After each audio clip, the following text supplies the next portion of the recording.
Hi,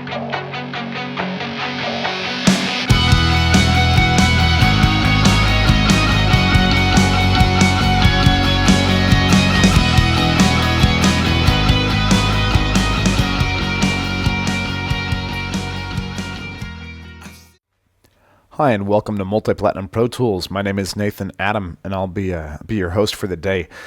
I'm the producer of the Multi-Platinum Pro Tools series, along with Brady Barnett, which is currently a 26-hour production and mixing lesson with some high-end producer engineers. It is not a Pro Tools tutorial in the classic sense. We don't really teach Pro Tools in the Multi-Platinum DVDs. Rather, what we teach is high-end production mixing expertise on real sessions. So you actually work on real sessions with these major producers and engineers. However, we've had quite a few clients come back and say the editing, the mixing is a little advanced for me.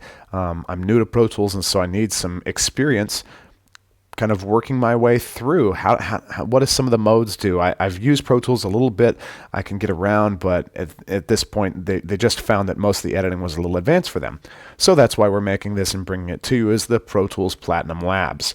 So let's just kick it right off. What this is not designed to do is be an advanced DVD. This is really going to be an overview of the modes, the tools, the views, the options, the things that are available to you in Pro Tools. So if you're a total beginner, we're going to try to go at a pace that you can keep up with. If you're a little more advanced, you'll probably pick up a few things here and there, maybe just some options that you've never run across or found useful in your journeys thus far.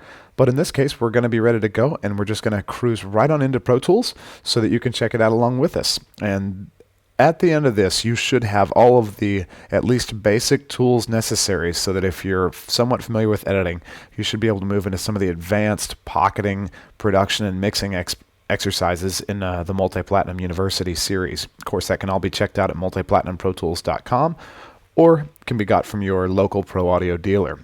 All right, so let's check it out. First things first, I'm going to launch Pro Tools. Of course, your Pro Tools session, you may already have it open, but we've included actually a demo session. I'm going to go in here and go to the File, Open Session. We're going to be talking about keyboard shortcuts here more in just a minute, but I'm going to choose Open. And then let's go to my little hard drive. You might have already pulled this session onto your hard drive, and I'm going to open up the Let It Go demo session. Now, if you want to see more about this demo session and how to take it from being just a decently recorded garage rock song, basically, into a really phenomenal sounding production, check out Multi-Platinum Ready to Pitch. All right, so we're going to choose Open. So if you didn't have the Pro Tools session open already, you should have it open now, and it should look something like this. So in fact, because it looks like this, I'm going to go ahead and choose File and Save As. And we're going to do a Save As, and I'm just going to save it right there in that same file, and I'm going to call it My Demo. So you can do the same thing if you like.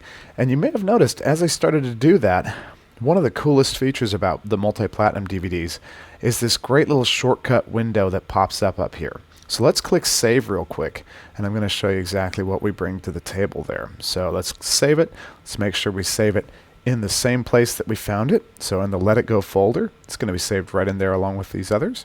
Click Save, and there we go. All right.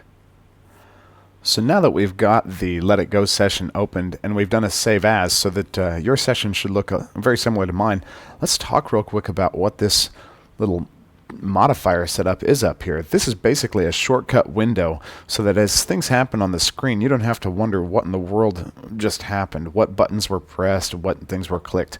What this is going to do is it's going to give you basically an overview of exactly what's pressed. So for example, let me show you a few things.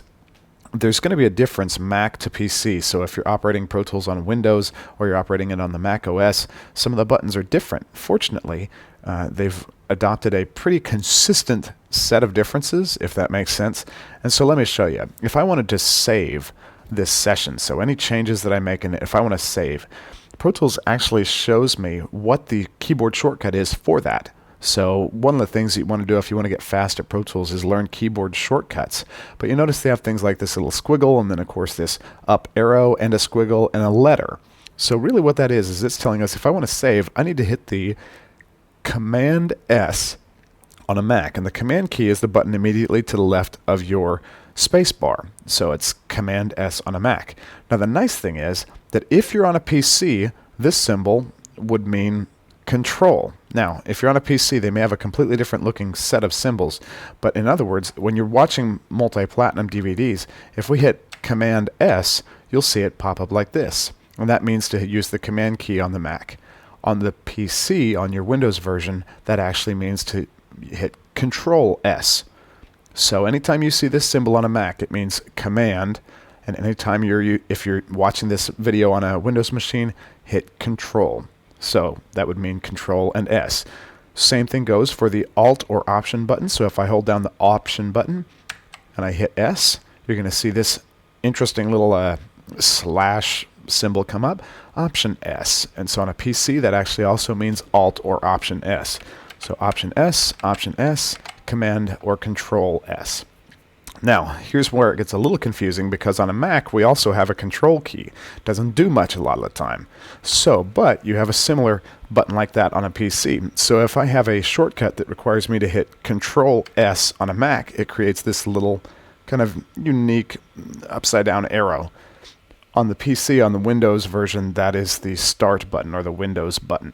You don't use it a whole lot, but that would be Window S on a Windows machine, or Control S on a Mac. Okay, and then finally we've got the Shift button, usually used in combination with something else. So Shift Command S, for example, would bring this up, and you notice that that's actually the keyboard shortcut for saving plugin settings. So we'll say OK.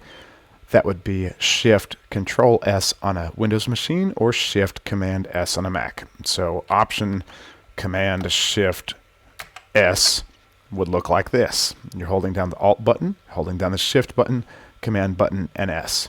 So write those down if you need to. They're going to come in handy. We're going to do that. You use a lot of shortcuts as we move on through this system. So if you want to get fast, and you genuinely want to get fast in Pro Tools, you can always pause the video when you see something happen and see exactly what the shortcut was that we used. All right, so that should be useful. And now let's get Pro Tools to look like what we need it to look like, to understand how to get our way around it and make it work the way we want it to. Probably the quickest way that I can make an example that's going to make a lot of sense is that if you were to hop into your car tomorrow and somebody had hung fuzzy dice from the mirror, and they'd put leopard print backing in your chair, and kind of wrapped, I don't know, a stupid like chain steering wheel for you. And if some of you have those chain steering wheels, I'm okay with that. But if somebody had done that, well, you could still drive your car, but it'd be kind of uncomfortable. It would seem a little odd. And imagine if you didn't know how to switch things back, if you somehow were incapable of removing fuzzy dice from the mirror. Well, that's kind of like if you sat down at a Pro Tools session and you couldn't rearrange things. If suddenly the views were different, the windows looked different than what you were used to, and you couldn't change them, which obviously would be terrible. So what we want to show you real quick is just kind of how to modify your views so that they can look like what you see on the screen here. So if you launched your Pro Tools session and it didn't look like what we have right here, well, then how do I change that? How do I go about it? Well, the easiest way, let's just do a quick jump over the edit window, because it's one of the most obvious. You really have two primary windows in Pro Tools, and those can be accessed under the window menu. So you can go to Window, view the Mix window, or view the Edit window. All right.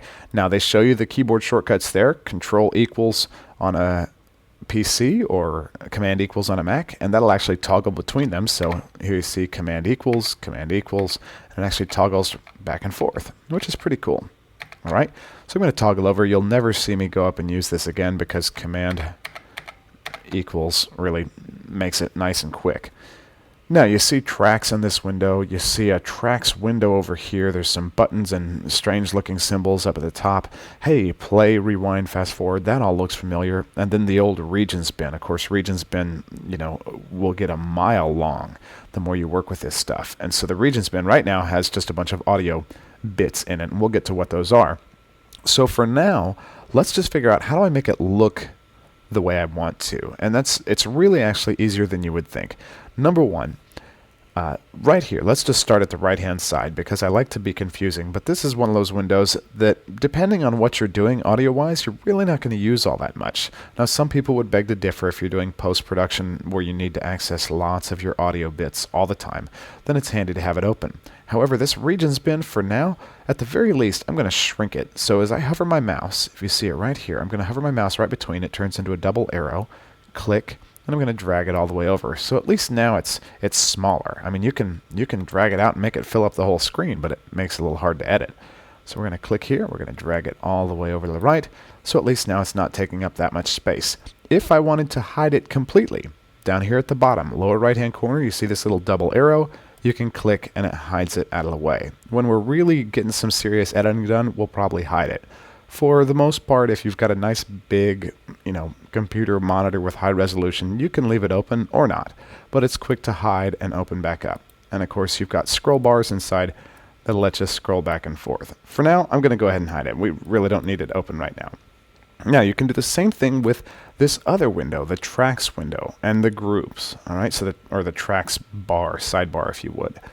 Now you can resize again by clicking and dragging back and forth in between them. You'll find that double arrow thing comes in handy a lot.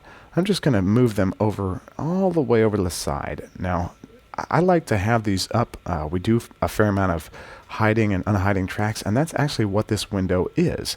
So you notice when you click on the name of a track here, you probably can't see this, so let's go ahead and go up here, that it actually hides them. So if they're not highlighted, then it hides the tracks from view. So see them all going away. Here's the click track, and click is turned the view off, and so it goes away.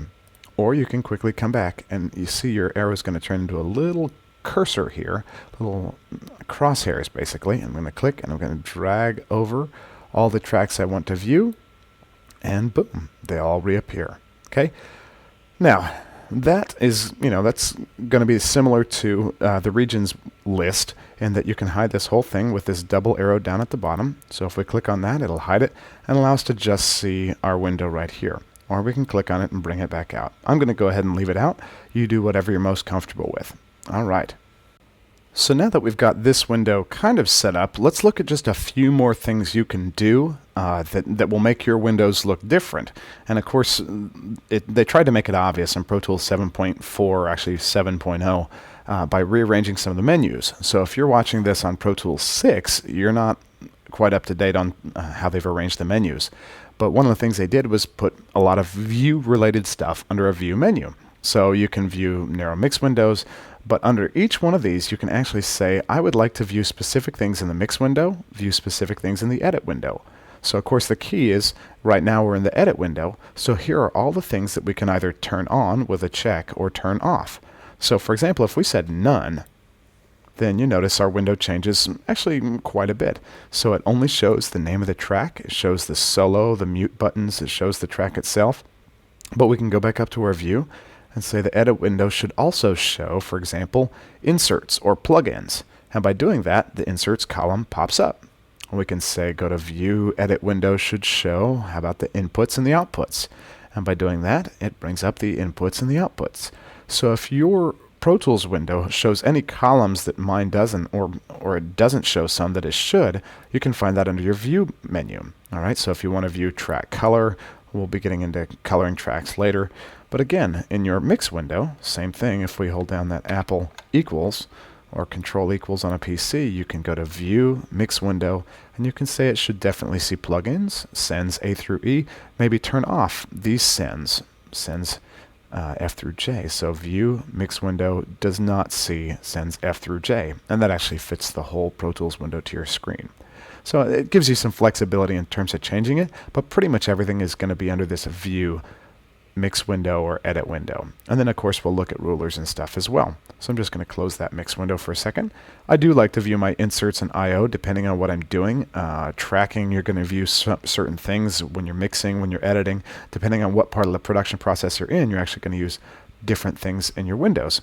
But just knowing how to turn them on and off is going to make a big difference for you. So that's how you kind of get around your mix and your edit window and arrange them, lay them out. Get your seatbelt kind of fastened appropriately if you would.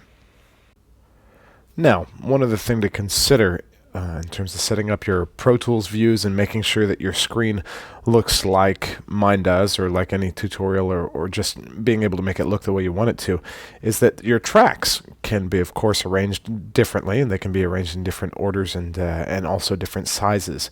So both horizontally and vertically, So what we're seeing right here is that, of course, these tracks are all in the given order that we opened the session up in, but it's as easy as clicking on any of their names and dragging them. So I'm just clicking on kick drum and dragged it up above click. If I click and I drag it back down below, it moves as well. Of course, you can do that actually over here from the tracks window. Kick and drag it down, and now it's below Tom. So you notice everything moves around. Pretty easy. So if you just find that the tracks are not in the order that you want, you can do that. Now, the other thing to consider is that you can zoom in really close down to the sample level, actually, so that you can edit individual waveforms, of course, which we'll be doing. Now, to zoom in horizontally, you actually can use these right or left arrows. For the most part, you'll never do that unless you just like using your mouse a lot. But, for example, if we want to zoom in on this one little piece of audio, we can zoom in, and as you click on that, you'll go in farther and farther and farther, and zoom in and continue to move in. Now, that's one option. Clicking the left arrow, of course, moves out. You'll notice if you hover the mouse over each of the different tools, it actually gives you a little tool tip and tells you what that is, horizontal and zoom in. So the keyboard shortcut for that, however, is Apple right and left bracket, or Command right and left bracket. So you see, by pressing the Command right bracket or Control right bracket on a PC, we're zooming right in on it. By pressing the other bracket, the left bracket, Command or Control left bracket, we actually zoom all the way out. So we can zoom all the way out till we see the entire song. And there you go. Which brings us to vertical zoom, which is, it's actually kind of two different ways that Pro Tools use it. There's vertical zoom of the waveform. So right now, for example, these waveforms all show a specific size, and you can blow them up for editing purposes so that you could maybe edit a really quiet piece a little more easily if you blow up the waveform itself. This does not increase the volume. It looks like it does, but it's actually just zooming in vertically on the waveform.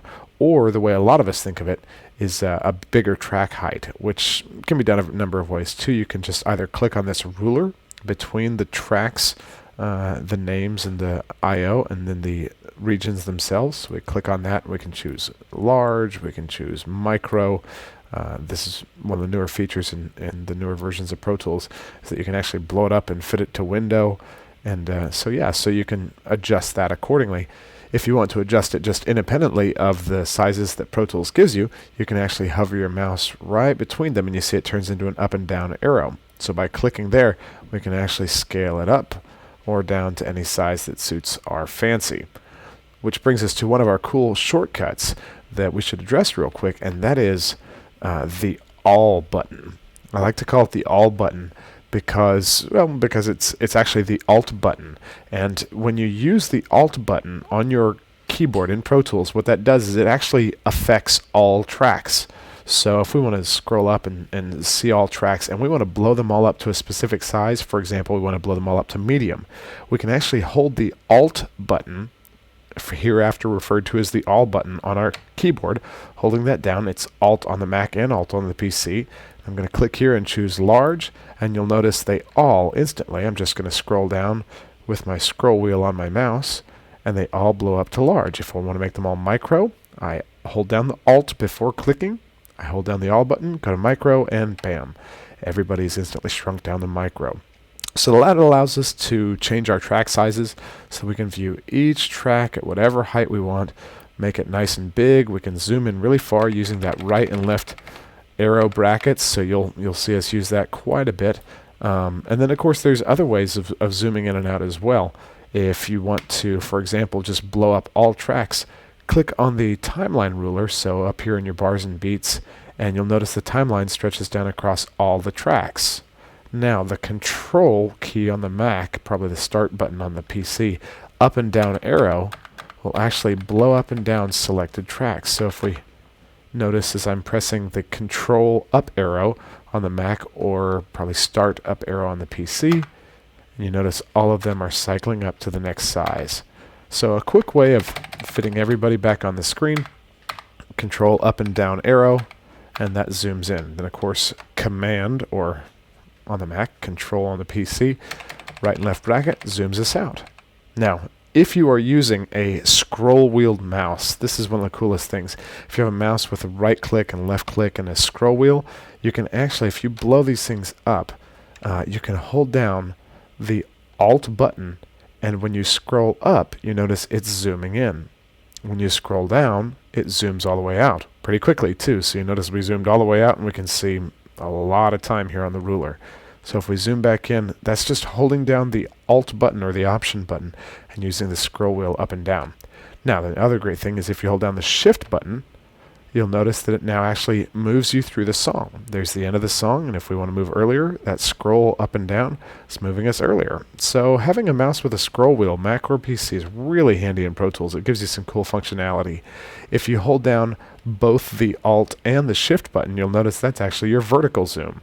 So for example, let's use that Control Up arrow to blow these up just a little bit. Let's say I wanted to edit this hi-hat track just a little bit more. I can actually select it, and because it's the only thing selected right now, when I hit my Control Up arrow, notice that it's just blowing up the single track. So Control Up arrow, you can see the keyboard shortcut popping up right there, and then of course I can zoom in on it by using my Option and then using the scroll wheel. Then I'm actually just going to scroll wheel with nothing down, and let's say I wanted to edit this one particular one. Option, zoom in, select it again, zoom in, and we can actually go in and do all sorts of editing functions to that. So just kind of one of those cool things that you'll pick up as you use Pro Tools more and more. Let's go ahead and shrink everybody down by holding the All button and clicking on the little ruler between hand and choosing Mini, so we can fit everybody on this screen. So now that we've got a pretty good idea about how to make our window look like we want it to and show the things we want it to, the one thing that still confuses some people, and I've seen this recently with the studio we installed, I'm going to blow everybody up to medium, holding down the All button and clicking the ruler and setting them up to medium, is that of course here in your track names you actually have a few more views available, and there's even been a couple included in Pro Tools 7.4. Of course, you have the name of your track, which you can rename just by double clicking and typing in a new name, and you can click next and go to each. Of course, there's some cool shortcuts like Apple right and left arrow actually that will take you through these, or Control right and left arrow on the Mac, or on the PC rather. So we click OK, or I just hit the Enter key on my keyboard, which brings up this cool little return character right here, so you can see that every time I hit Enter. And it's also the new memory location. So up here we see that right now they're all set to view waveforms. We know what a solo button is, and we know the mute buttons, and of course record arm depending on what kind of track it is. But here in the waveforms, when we click on it, we see that we actually have several other options. We have a blocks view, that when you set it to blocks, everybody is going to just literally look like a block. Now we don't use this view too often. I'm going to hold down All and go back to the waveform. So I'm holding down the Option Alt button and switch everybody back to waveforms. In our mixing DVD and multi-platinum mixing, actually, you spend about 8 hours mixing with John Merchant, mixing a real song, and full drums, guitars, vocals, arrangements. Big, amazing song. John does an amazing job. And but he likes to mix with his tracks in block view. And when you set everybody to block view, you notice there's just not much to see. Well, that's really kind of the nature of it. So, but it helps in terms of not being distracted by the waveforms and trying to mix by your eyes. You know, everybody's got a different approach, but John's got platinum and gold records galore. So I think his approach is definitely valid. So for our purposes, though, obviously when we do editing and everything, and even tracking for the most part, you're going to stay in waveform view. So if it looks like a block, that's what you've done. You've accidentally switched it back to blocks view. And actually, the quickest way to toggle between all these is by doing a shortcut that actually somebody from DigiDesign called the fat finger. Like if you had a really fat finger, and when you went to push down the Control or Command or Alt button, you actually press them all. So on the Mac, this would be Command, Alt, and Control. On a PC, it would be Control, Alt, and Start. And when you hold all those down and hit the right and left arrows on your keyboard, you'll notice that they all toggle back and forth between the different states.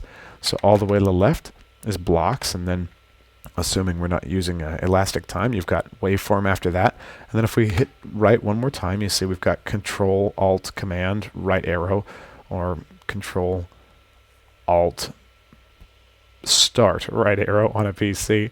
And everybody switches to volume view, and then mute, pan, and then some that have multiple pans. You have pan left and pan right. And that actually looks like that's about it. So if we go back, mute, volume, and waveform. So you notice that some of them, like this overhead track that actually had multiple pans, if we look at that, you see it had a pan left and a pan right, so it gets a little bit off. So I'm going to put everybody back to block, arrow over once to put everybody onto waveform view. Now I'm going to use my page up and page down buttons. That's this little symbol that comes up. If you don't have a scroll wheel, sometimes for moving between all your tracks, the page up and page down buttons on your keyboards are really handy. So that's going to move you up and down pretty quickly. But now that we know that we can view these and view the waveforms or view blocks, that's something that confuses people sometimes is when they get to blocks mode and they say, oh my goodness, where'd all my audio go? Well, that's exactly what happened to it. Now, we'll get to automation using the volume and pan and mutes, everything later, but for now we're just going to stay in waveform view. All right, great. So at this point, you should be able to pretty much make these screens look however you want them to look. You should be able to hide things, unhide things, add additional views of extra sends or inserts onto your different sessions. You should be able to get back and forth between the two main windows of Pro Tools, and of course we'll look at the others as well. And you should be able to change your tracks to different sizes. You should be able to switch them between waveform and block view and volume, etc. And you should also be able to move your tracks about, change what order they appear in, as well as changing their individual sizes. You've also learned a little bit about using the shortcut window up here that pops up to show you what you've got. And so I really just want to demonstrate real quick some of the tools and modes. So if you're a total Pro Tools newbie, this is really for you. If you already know Pro Tools a little bit, you might pick up something, but for the most part, this is just for the people that are brand new to Pro Tools. All right? So moving just a little bit further on, I'm going to turn off my plugins view. I really don't need to see my inserts right now here in my editing window, so I can of course do that under the view edit window, but there's actually a couple options right over here. So that's what these little windows are. They're kind of showing you the edit window, but when you click on them, you notice you've got some drop down options, and this is actually, it's kind of a technique that, or a secret that, it's not really a secret, but people that are brand new to Pro Tools often don't know, and that is anytime you see a little downward arrow, it means that there's more options hidden underneath. So right here in the grid window, for example, you see a little drop down arrow, and when you click on it and hold down, you notice more options come up. There's absolute grid mode and relative grid mode. When you see this little icon, there's a down arrow, you click on it, more options come up. Do you want to view comments, instruments, extra sends, inputs and outputs, etc.? Same here. So every time you click on it, this actually is allowing us to show more ruler bars, which most of the time I don't really want more ruler bars, I prefer less. But when you click on that, you can say, I want to see not just the bars and beats, but also the minutes and seconds. So you see the minutes and seconds showing here, and that's 30 seconds. There's a minute and 30 seconds, etc.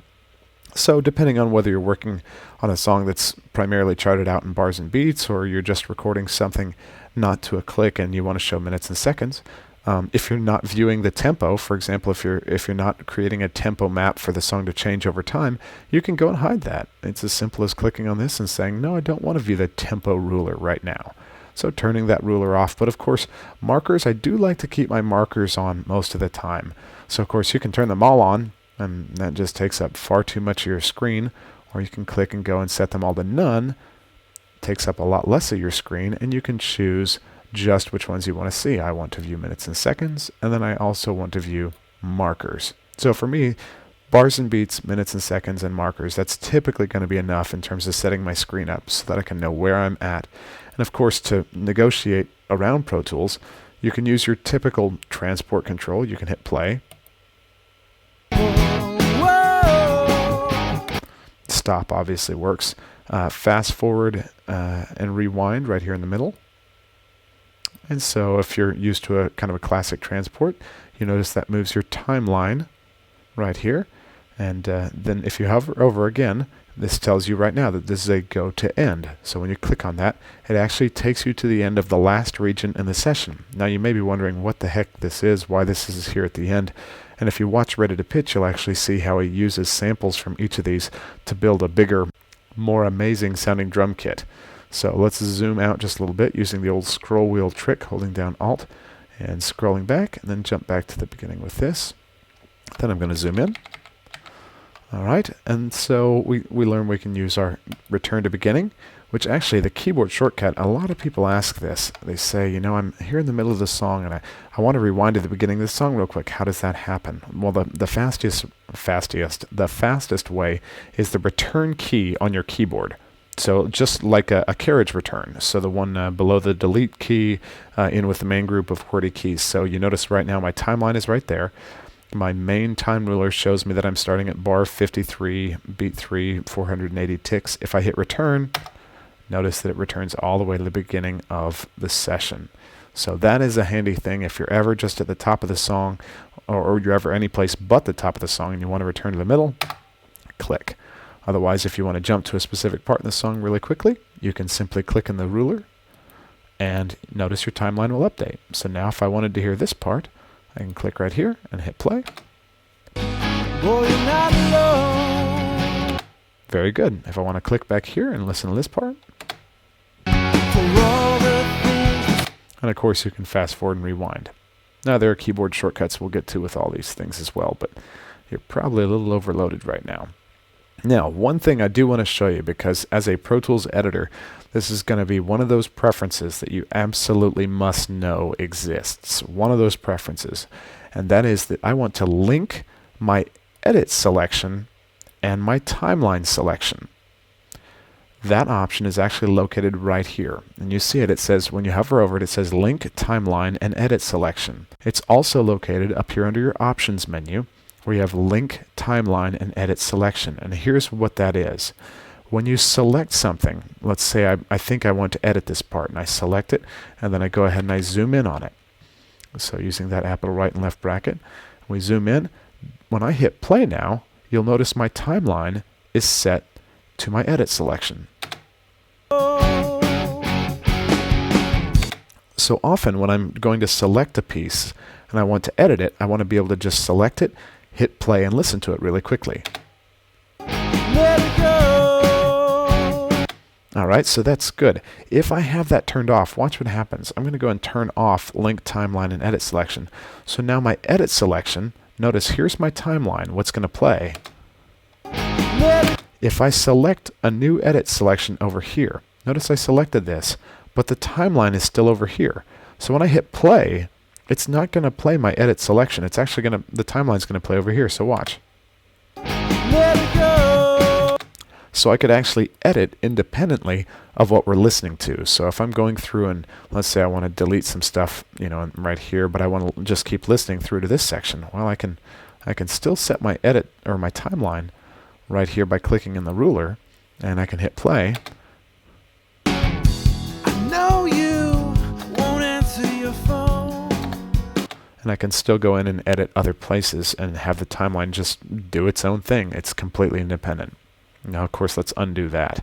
Hidden under our edit menu, just like every other piece of software on the planet, we can undo with a Command-Z or a Control-Z on a PC. So I'm going to undo my delete and undo the other delete. And then we're going to get ready to go ahead and start looking at our trim tools and how we use these tools to edit audio. After which we'll get into a little bit of recording and talk about plugins and busing and things of that nature, a little bit more advanced stuff. All right. Okay, so here we are, ready to really kind of explore a little bit about editing. Now, the reason we're getting into editing before we get into recording is because, well, generally most people that I've found, that I've worked with, that are getting into Pro Tools have some bit of recording experience in the background. So they've done some recording either on 4-track or on another DAW or something, you know, even earlier on analog tape.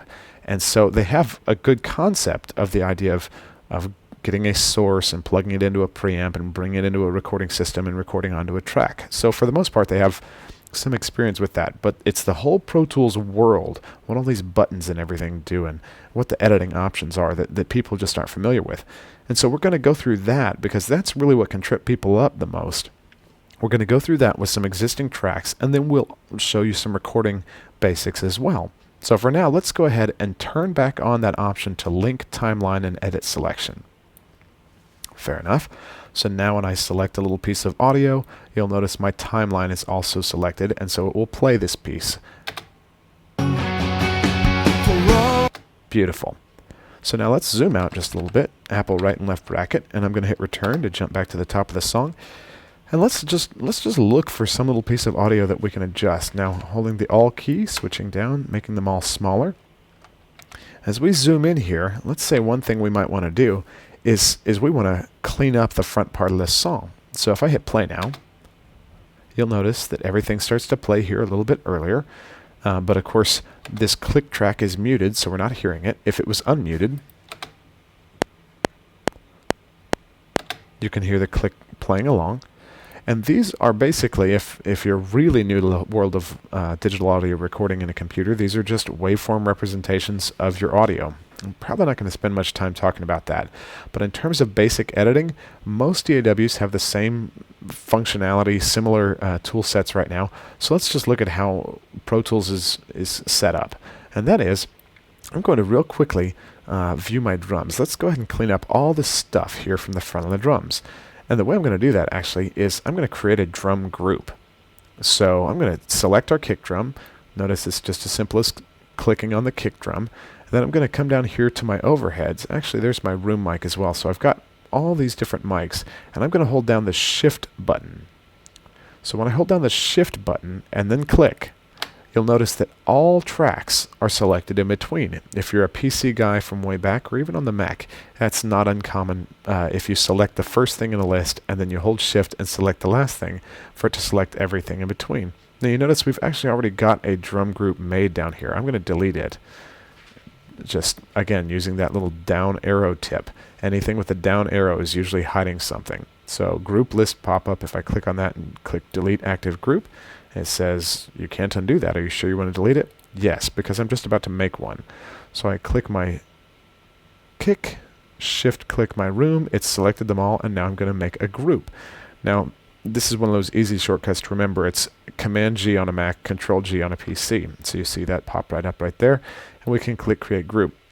I like to make groups for all of my tracks, or for the majority of them. I call it group D, and you notice that it shows here's the tracks that are currently available, so you can actually add them after the fact. So you can say, oops, I also meant to add the bass guitar, and you could add it into the group. So that's a recent thing, and it's nice to have. We'll talk about why you might use edit versus mix groups and separate them. For now, we'll just leave them all as edit and mix. And for a group ID, to me, it only makes sense to click on that and choose the letter D for drums.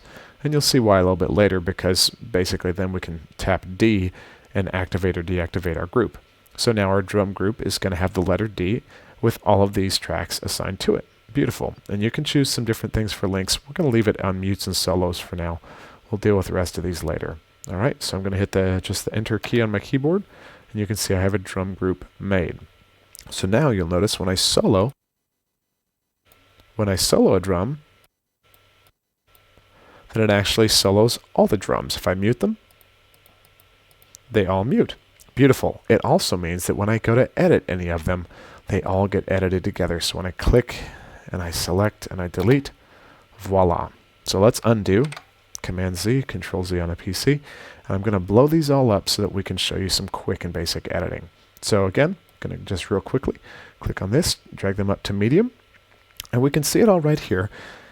And the gist of it is, you're going to do most of your editing in slip mode. So let's start with that.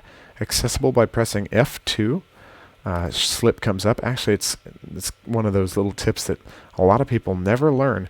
You can get to all of your modes and tools one of a couple of ways. One is by tapping the appropriate F key. One is by tapping the appropriate F key. F1 puts you in shuffle. F2 in slip. F3 in spot, grid. And if you tap F4 again, it actually toggles you through which grid mode. So as we move on, F5 takes us to our zoomer, F6 to our trim tool, F7 takes us to our selector tool, F8 to our grabber, F9 to our scrub, and F10 on a Mac takes us to something entirely different because I've got it set up that way. But we can turn that off and actually have it switch over to our pencil tool. So what does all this mean? That's a lot of tools. Well, we're going to show you and just make it really, really easy. So I'm going to go ahead and I'm going to put us back in slip mode, F2. Well, it's going to make the most sense when we actually cut a piece of audio out and move it around. So in order to do that, we've got to actually spend some time with these tools. All right, the zoomer tool. Let's get it over with real quick, because when you click on it, it basically allows you to click, drag over a piece of audio, and it will zoom in on that piece of audio. That's useful, but for the most part, this is probably a faster way of doing it. Occasionally, I see people use the zoomer tool, but I know almost no professionals that ever use it. So it has a few options. Let's move on past it for just a second. Your trim tool. Notice that when you hover your piece of audio down over the edge of a region, it turns into this trim tool. All right, and this is the base trim tool. Again, that down arrow hiding more information. If you click on this, you notice you have a standard trim tool, a TCE trim tool, and a loop. Make sure you're on standard. So with the standard trim tool, watch what happens to all my grouped drums. When I click, notice it shows this new line updated for what it's doing. And right now it is basically trimming or hiding all of the audio to the left of the trim tool. So I pull this line up to here and let go, and voila, you see that all of the audio has been trimmed. Now the nice thing about Pro Tools, of course, is that it is non-destructive. In fact, it didn't even delete that audio, it basically just hid it. So when you click here and drag it back, any audio that was there returns. So let's zoom out just a little bit. Same thing, trim in, trim out. So for trimming the edge of a region, for example, just deleting all of that silence up to the beginning of these, boom, we've just trimmed it up really quickly. It was that easy. So let's look at another alternative. So let's use the selector tool. This you're probably familiar with via experience in Microsoft Word. Notice it looks just like an insert selector tool in Microsoft Word or Excel or Office. When you click, it lets you select a region, which you can then do things to. You can delete it. Let's undo. You can select, and then you can zoom in on something. So when you've selected it, you can zoom in. You can select a little bit more, and maybe just zoom right on in there. And we can zoom back out. Okay, and so that's one option. And then we have the grabber tool. Now, it's hard to show you exactly what the grabber tool is out of context like this, but the gist of it is it grabs stuff.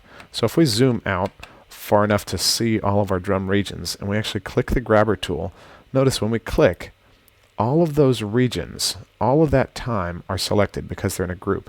If we grab a non-grouped region, we click on that, you notice it selects that whole region. So we can then drag those things around. We can make them earlier, later in time. So with the grabber tool, I can literally click and drag them wherever I want. So now my drums are obviously not going to be playing in time with the rest of my instruments. If I click play, my drums are far, far out of time, which is, of course, not good.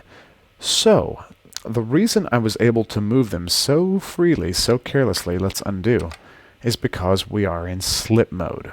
All right, so stick with me. We just used our grabber tool to move some audio around in time in slip mode. Slip mode lets us move things wherever we want, literally from track to track. So I can use my grabber tool, click on this, drag it down. I can move it, oops, we'll put it right there on the drum group. So I can move it around, and of course now it says anything on this track is going to be grouped together. So now it's going to treat it like a group for the drums. Let's just undo that. I can grab my drums, I can move them around, or I can use these tools in concert, in combination. So let's rewind to the beginning again, hit the return key, zoom in just a little bit, and let's delete some of this audio. Now, one way to do that would be handy to just go ahead and use the selector tool. We could click and we could select, but yeah, actually the trim tool did work better for that. Or let's just look at what happens to a little piece of audio real quick. When we select here, what is great about this little button underneath, if we just hover over it, the tooltip should pop up and it tells us that's the Smart tool. And the Smart tool makes your cursor context sensitive. Pro Tools really does this better than any other DAW out there, although some of the others are catching up. But when you click your Smart tool, you notice that now the trim tool, the insert tool, and the hand tool are all selected. So you can actually come in here and notice, watch my mouse. I'm going to actually blow this up just a little bit so that you can see what happens. When I hover my Smart tool with all those selected, over the top half of a region, it's the insert. So it lets me select a piece of audio, just like that. Okay, easy enough. I can delete or do other editing functions. If I hover over the bottom half, watch what happens when it crosses. It changes into a grabber. So top half, selector, bottom half, grabber. Okay? And then left or right half of a piece of audio in the middle, give or take, watch, it turns into a trim. So I can click, drag, trim. Happened really fast. So for example, top half, selector, bottom half, grabber, left or right hand side of a piece of audio, trim. Okay, let's undo and watch this. I'm going to take this, I'm going to delete this piece of audio. You see I can trim this back just a little bit if I wanted to, but all this audio, it's useless to me. It's all silence. So I'm actually going to go ahead and just toss it and show you the one other great thing about the Smart tool, and that is this. Because now I can come over, turn it into the trim tool, and click and drag right up to the top. Now all my audio is right there. But my Smart tool's not done yet. It's got a great other feature, and that is when you hover over the top corner, watch what happens. It turns into a little box with kind of a fade in between it. Let me zoom in on this here. You see that? Beautiful. So we actually can zoom in and click, and when I click and hold down and drag, I can create a nice little fade right there at the top. And you notice because all these were grouped, it actually faded them all together. Now, I probably don't want to fade the front end of, a big drum hit, so I'm going to undo there, but I am going to create a really tiny fade. So let's zoom in just a little bit, create a real tiny fade. Click, drag over, and let that fade so that we don't have any pops as we go from nothing to noise now. And so I've just created a nice little fade in. Let's zoom out, holding down that Alt button and using the scroll wheel. And now I've eliminated all this kind of junk noise at the beginning before my track. So let's listen.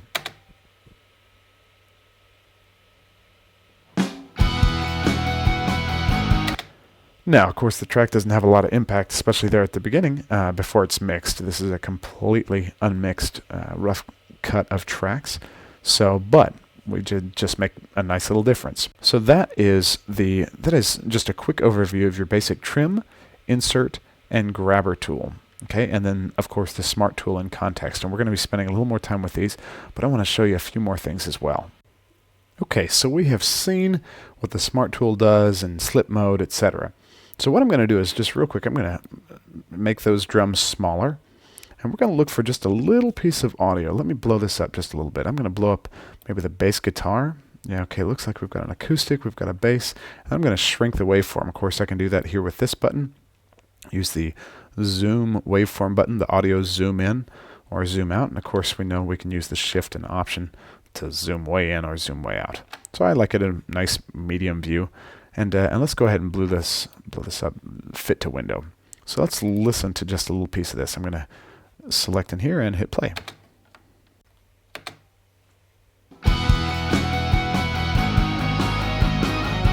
All right, so we can kind of hear it.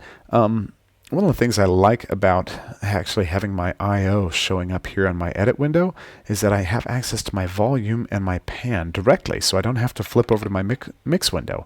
And the mix window, don't get me wrong, is handy when doing mixing, obviously. But when you're just doing editing, it's really great to have your inputs and outputs showing up right here and be able to just click on this volume and turn my bass guitar up. So it's probably going to be a little raging loud right now, so I'll pull it down just a bit.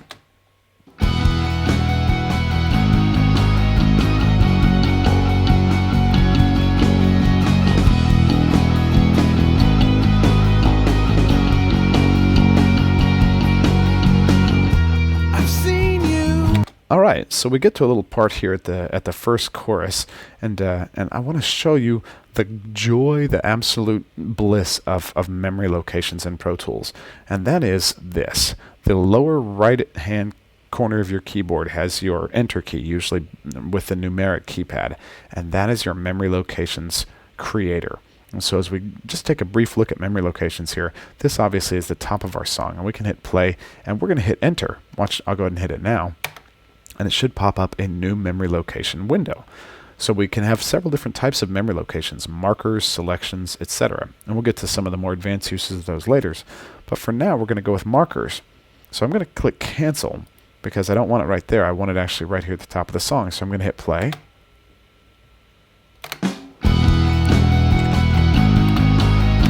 and I went ahead and labeled it top. Now the nice thing about it is, of course, you can click and you can drag it earlier or later if you've got the time off. If you weren't dead on, you can throw it away. I could click and drag it up here. Notice it turns into a little trash can. Throw it away. If I undo it, puts it right back. But then I can double click it and I can give it more functionality as well. I can say, remember the zoom settings, the pre and post roll times, the window configuration, and we'll use all those, of course, in later DVDs. But for now, we're just going to make markers for that, and I'm going to go ahead and jump up here and make a marker for the verse 1.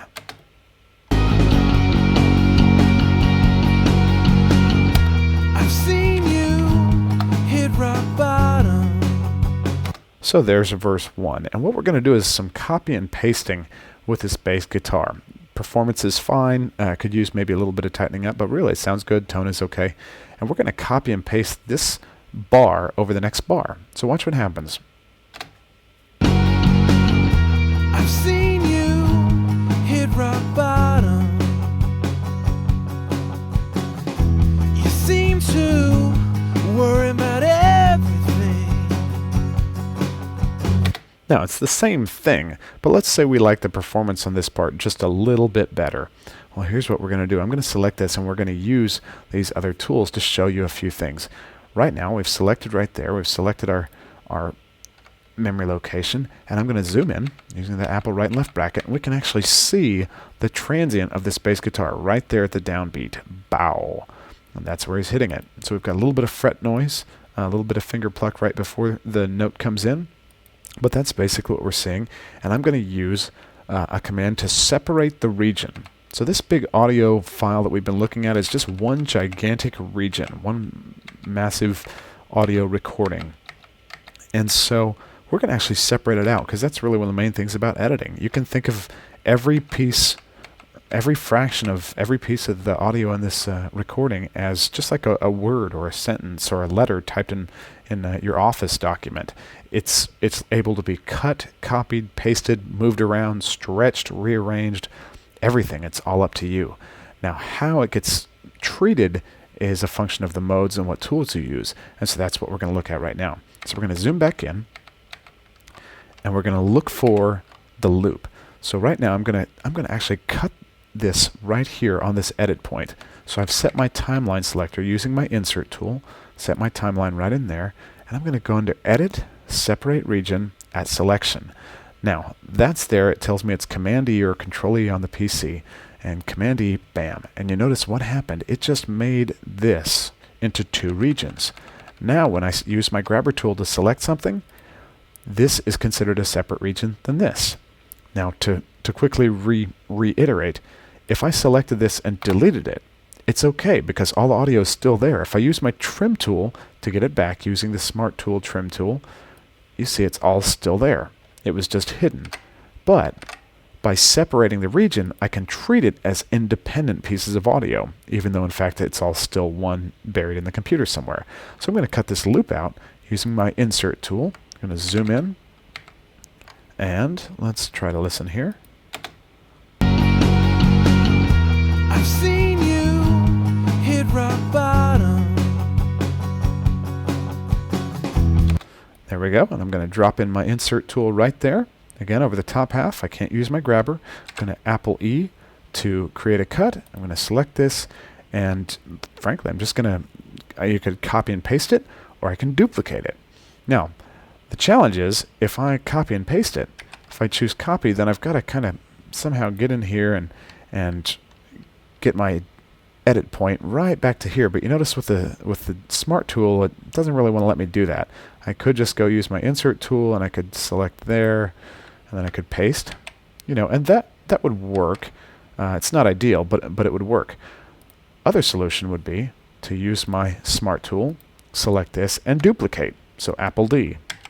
And you notice, bam, this is an exact duplicate. It even has the same name as the loop before here. So if I undo, and then I redo, which, by the way, redo is Shift Command Z or Shift Control Z, there it is. So let's see what that sounds like. I've seen you hit rock bottom. You seem to worry about everything. Alright, so what we've just done is made it a pretty solid duplicate. Now, of course, it would have been even more dramatic if the old part would have sucked or had a bad note. Since it didn't, what we can do, though, is still use our tools to kind of trim things up. So using this Smart tool, actually one thing I noticed is that, I've got almost a little bit of a noise here. So I'm actually going to zoom in. And you notice it just goes from silence to really loud really quick. So let's use that trim tool to kind of trim back out. Oh, sure enough, there's no convenient way to get in that note because we got silence, silence, silence, and then this, he was actually holding over the note and right in the big one. So let's undo up to that point. Oops, edit and redo. There it is. But now I want to use the one other unnoticed, often neglected use of the Smart tool, and that is while we hover over the top sides, notice that gives us the chance to create a little fade out and a little fade in, and we can do that, of course, or we can actually undo, hover over the bottom side, and you'll see how that turns into a little double fade tool. So that's actually a crossfade tool, so it's going to crossfade us together. So when I click and drag now, we're going to get a nice little crossfade between the old note and into the new one. So if I zoom out just a little bit, and let's listen to that. Rock bottom. Let's solo it. It sounds like it kind of rolls right up into the note.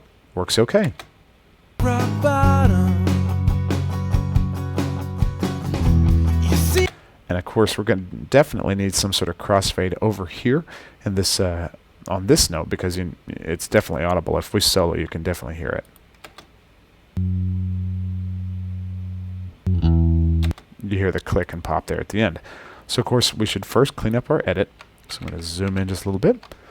Let's try to trim this out just a little, see if there's any better way to do it. There's really not. So let's make it kind of an almost wickedly long crossfade and see what that sounds like. It might not sound right, so we'll have to zoom back here and hit play. everything. Seems okay in the mix. Let's listen again.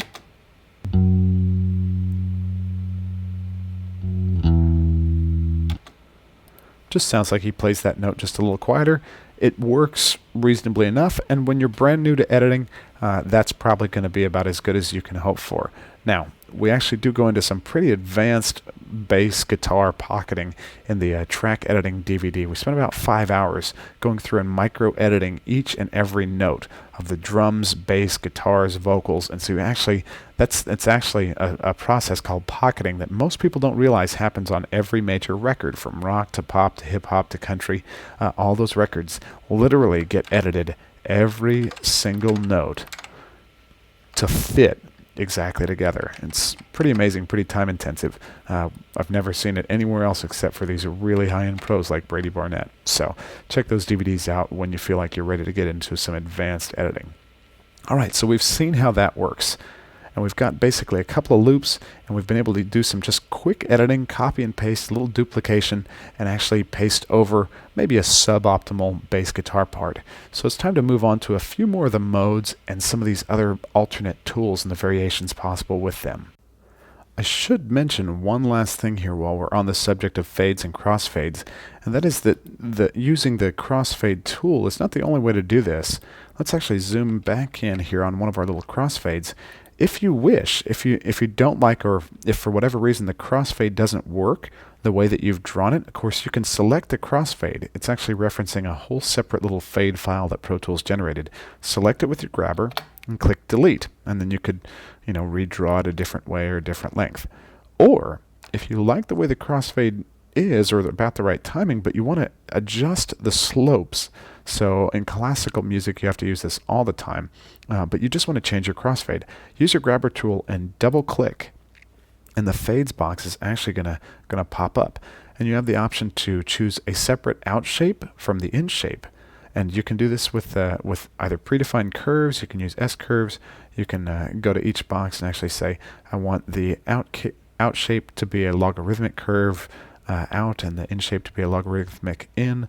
You can say do not link. You can actually just use standard and then draw them however you want by clicking on this. If you're using standard on both, you can then really adjust them and really kind of get some pretty creative sort of options. So a lot of times you'll see that people will like kind of a standard out and then a logarithmic sort of in. So I'm actually going to leave this kind of a standard out, and then I'm going to use a logarithmic in.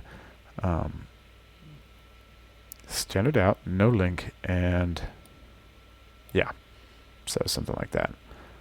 So let's bump that guy. Perfect, just like that. So you have that option. Of course, you can click on the little button here to view it or to listen to it, and it'll play that crossfade for you. And if it seems like it worked okay for you, sounds good, then we're good. And you see it actually changes the crossfade to do what we need. So now it has our new look, and there you go. Now, if you figure out what kind of crossfade that you want, and for example, in the editing DVDs, we show you several different crossfades that work best for different style of music, we can actually come up to our preferences, which is an area we've not really dealt a lot with just yet. But preferences really make the difference in terms of your session running the way you expect it to. If we go to our preferences, we actually see that we've got several tabs at the top that we can go through and look for. And it's good to actually spend some time in here.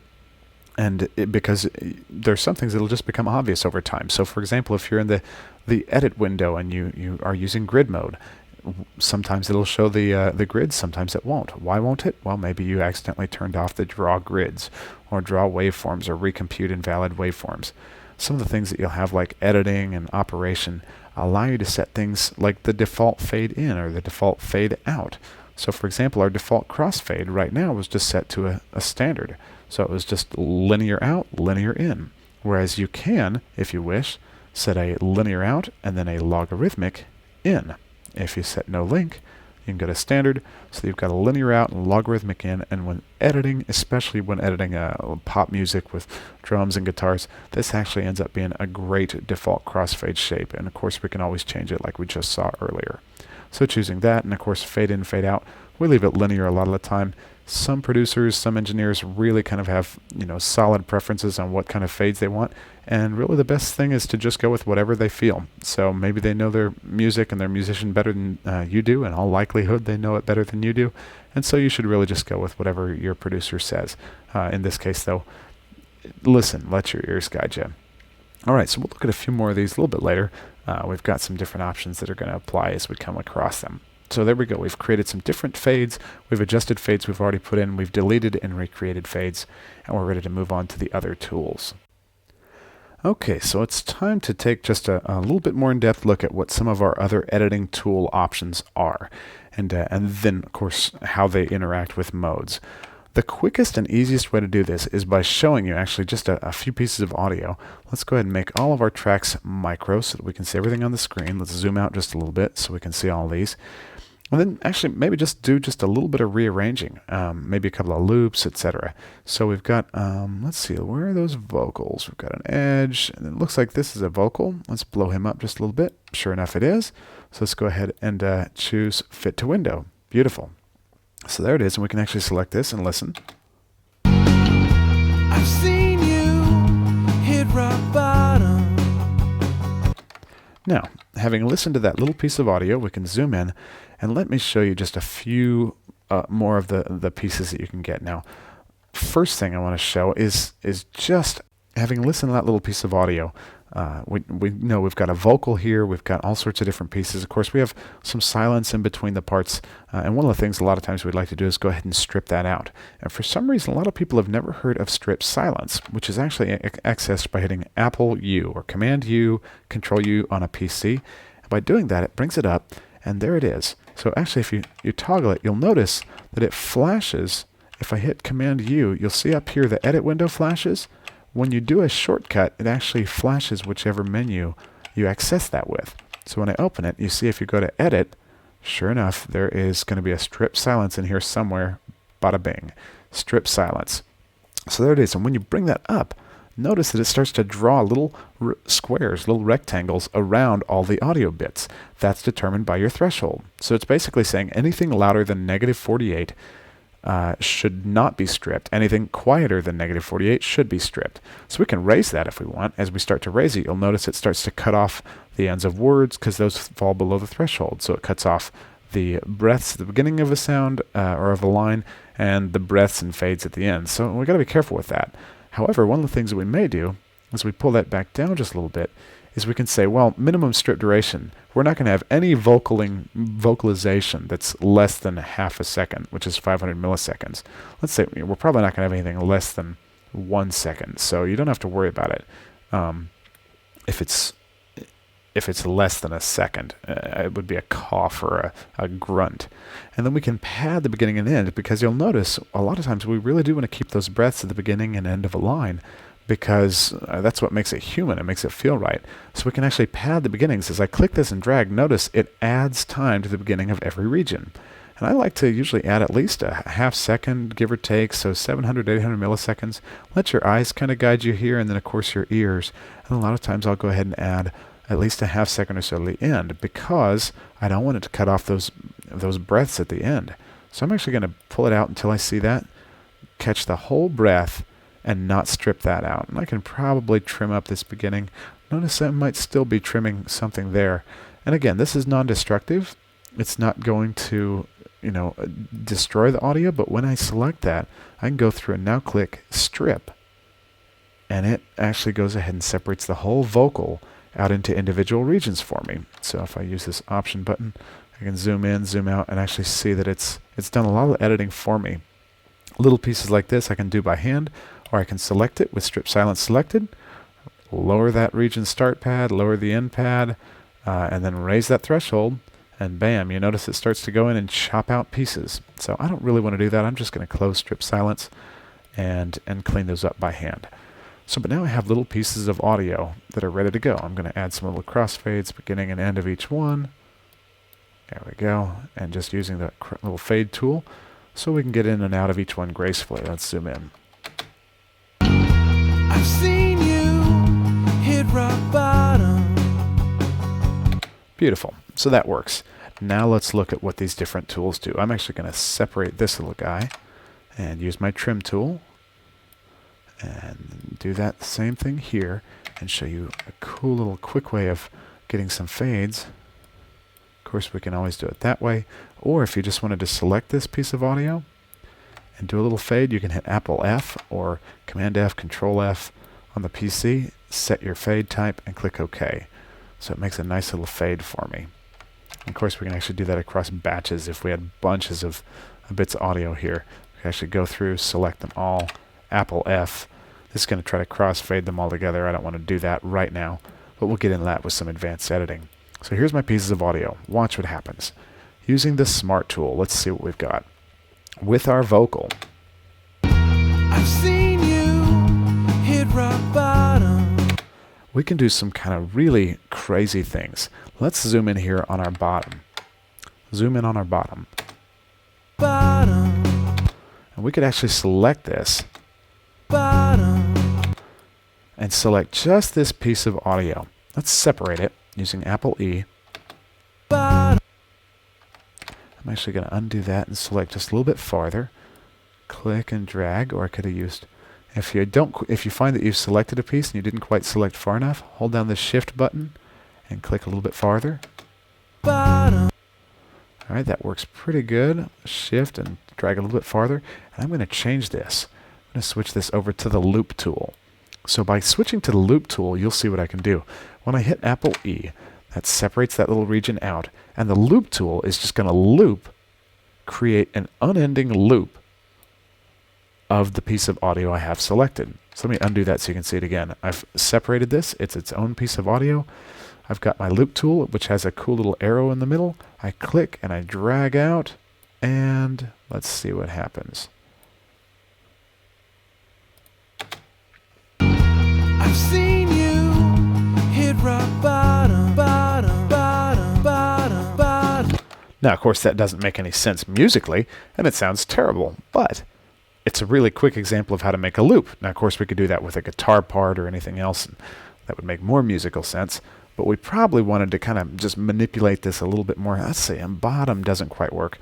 Let's use a different tool. Let's say I wanted this phrase to be, a little longer. Okay, so I don't feel like his timing here quite nailed it. So let's undo. Let's keep that its own little region. I'm going to switch back to my Smart tool. I'm going to delete my fade here using the grabber, delete. I'm going to switch back to my regular trim tool so I can trim this back up to the top. And now we're gonna actually separate this out. So using the Smart tool, I'm gonna select this word. I'm gonna Apple E so it becomes its own region. And now I'm gonna use the Time Compression Expansion tool right there. And so it's a little clock in the middle of your trim tool now. And I wanted bottom to just last a little longer. Hit rock bottom.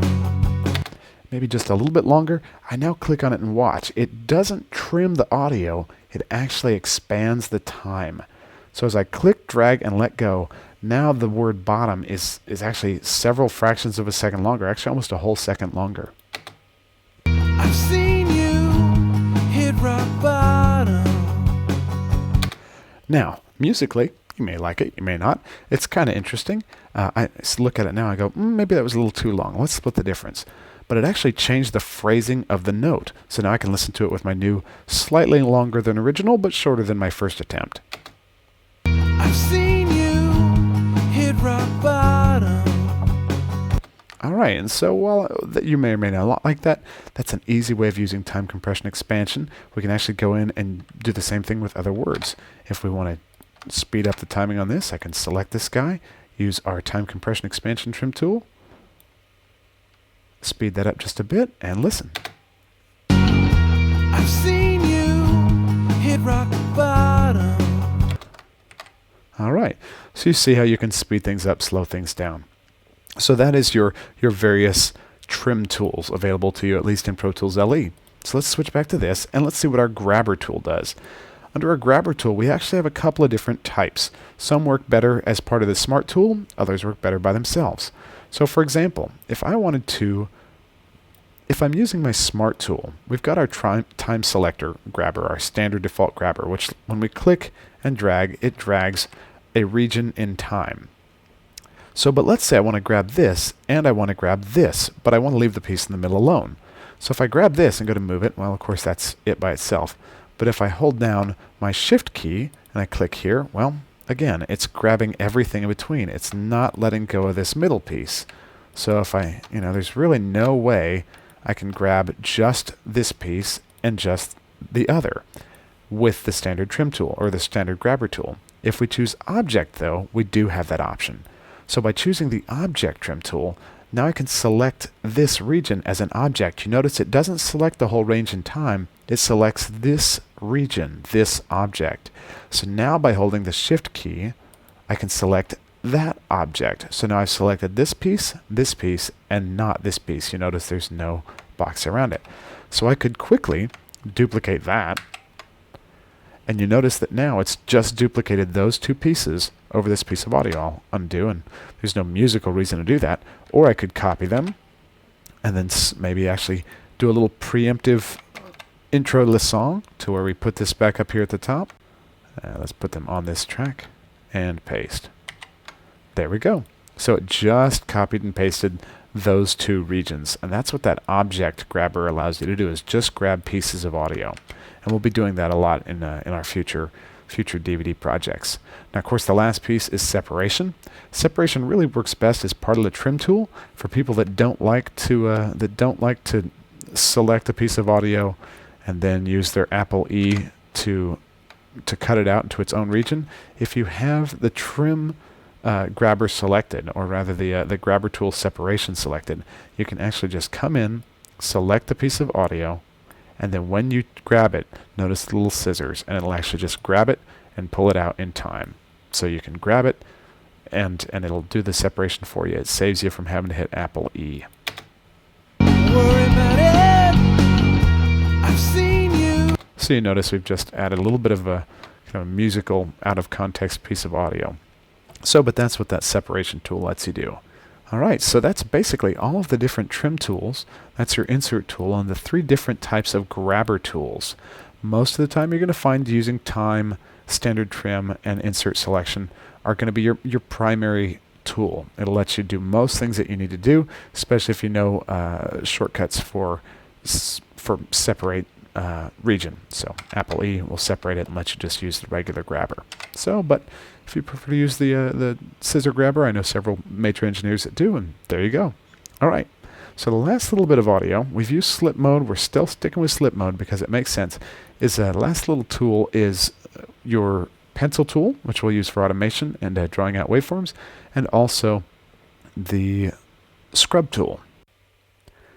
Okay, so with the last little tool that we really need to look at, being the scrub tool and the pencil tool, it's really a simple matter. I don't know too many people that still use the scrub tool, but if you're used to hunting for your edit points not by your eyes but by your ears, by actually rocking magnetic tape over a tape head to find your edit point, then the scrub tool actually might be useful to you. Simply by choosing it, you can click and drag across a piece of audio to listen to it as a scrub. Occasionally people will use it if you've got mouth noise, that sort of smacky sound at the front of a waveform. Right there we've just pretty much got a breath as it comes in.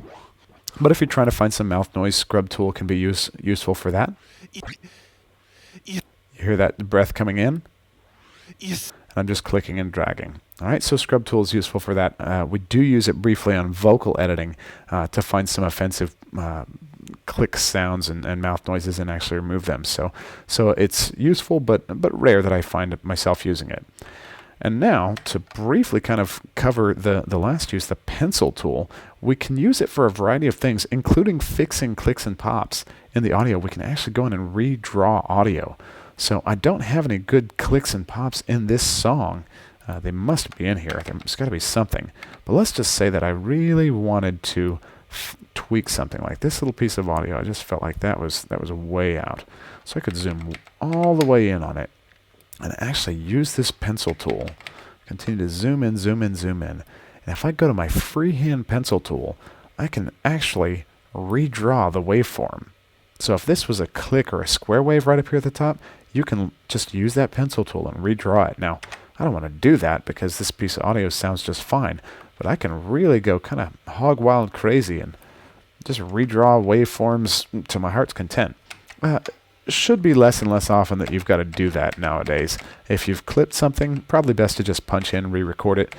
If you haven't clipped something, or maybe there's just some other sound, then you can go in and draw it out in some other way. But actually, we'll show you in the advanced editing DVDs some better ways of dealing with clicks and pops and random noises that you don't want in the audio. The main thing the pencil tool is used for is actually with your automation. So let's look at this vocal just for a second. And as we zoom out and we kind of look at this, there we go. We've got the top of our song. Of course, we can switch back to our main smart tool. Zoom in on this just a little bit. And we can use it to draw automation on our audio. So I'm actually going to make that little fade there. But by going to my waveform and looking at the volume button, or the volume envelope view, rather, I can use this pencil tool and actually draw volume in here. Now, just so you can see, let's zoom out and look at automation for just a second. There are really a couple of different types of automation that you can access, and just about anything, actually, with recent versions of Pro Tools, just about anything is automatable. But they all look like a gigantic, just a straight line for the most part. A straight line across your audio that sets a level. Now, what level is this at? It's a little bit hard to tell, when you're just kind of looking at it. And so if you have your smart tool selected, let me show you how this is useful. If you have your smart tool selected, when you're in a volume automation view, you can actually come and hover over, and you see it turns into an upside down trim tool right here. So if I zoom in on that, you can see this upside down trim tool right in the middle of your screen. Now, zoom back out, and with this upside down trim tool, if you click, notice above the upside down trim tool it says, right now we're at negative 3.2 dB, which of course we could see over here. Negative 3.2, I'm dragging a little bit, negative 3.1, and beside it it says there's a change of 0.2 dB. So when I click and I change, let's say I feel like my audio is just a little too loud. If I say I want to turn it down 1.5, 2 dB, which is definitely an audible change. If I click and drag down, notice there's a change of negative 0.5, negative 1, negative 1.5 dB, and it brings that whole line down. So right now it says it's sitting at negative 4.5 dB, which is a change of negative 1.5 dB. So now, sure enough, you see that. Now, of course, You know, that'd be just like adjusting a fader on your console, which is handy, but of course not the be-all end-all of automation. And so what we want to do is be able to change automation over time. Now we'll talk about real-time automation and using actual faders to do it later, but just to finish up the concept of the tools, we have a pencil tool that lets us freehand it, draw lines, triangles, squares, etc. Now for things like this where we've got a vocal, we may just want to go through and literally draw in some new automation curves.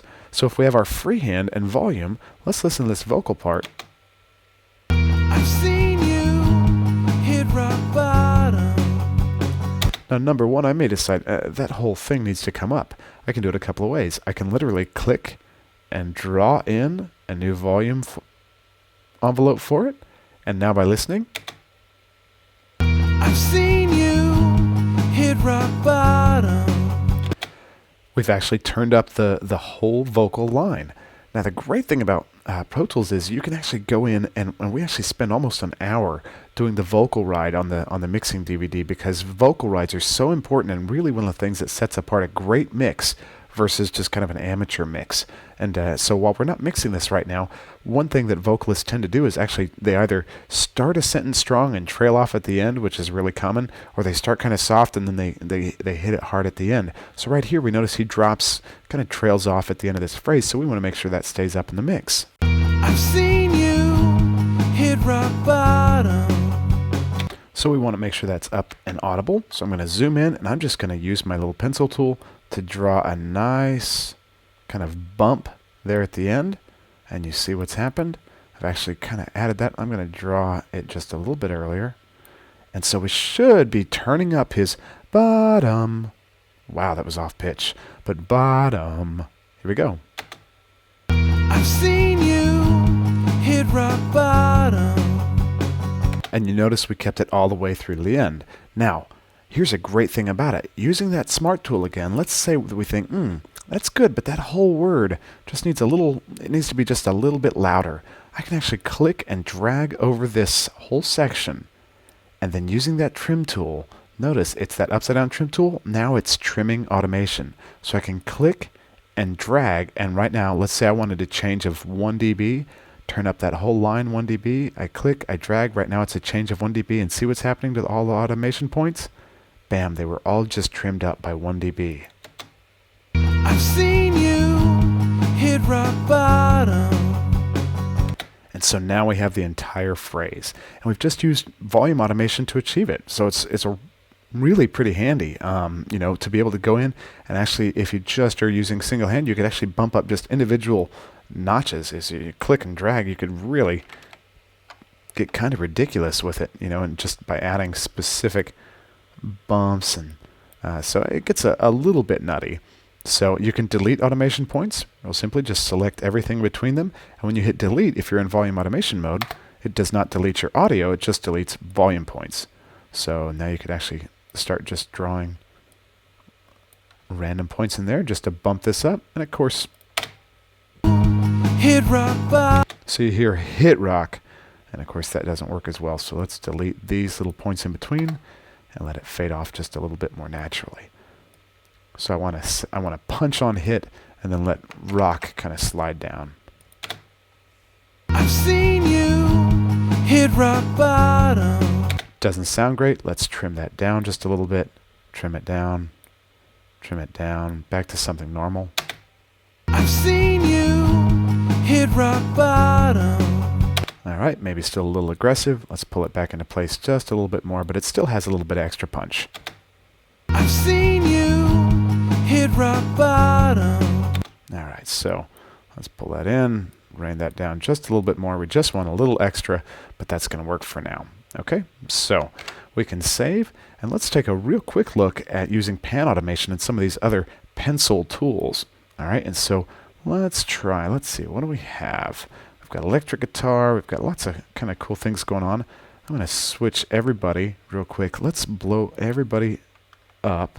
So I'm going to start by using the fat finger down arrow, control down arrow, and that's going to shrink everybody. And then I'm going to control up arrow, and that's going to blow them all back up. But let's find maybe a hi-hat part, a good little hi-hat part that kind of rocks, maybe here on the chorus.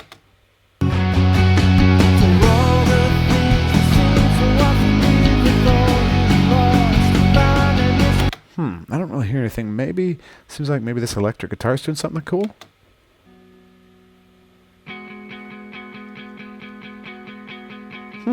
Seems like it is. And so let's come in here and kind of check this out. And maybe, now of course this was not cut to the Pro Tools click, so we can't really utilize the grid as well on this as we would like to. But I'm going to switch over and view the pan automation. And then instead of using the regular pencil tool where I can pan it, and you should be able to hear this. Of course I could pan it like this, and then if we solo it, you can hear.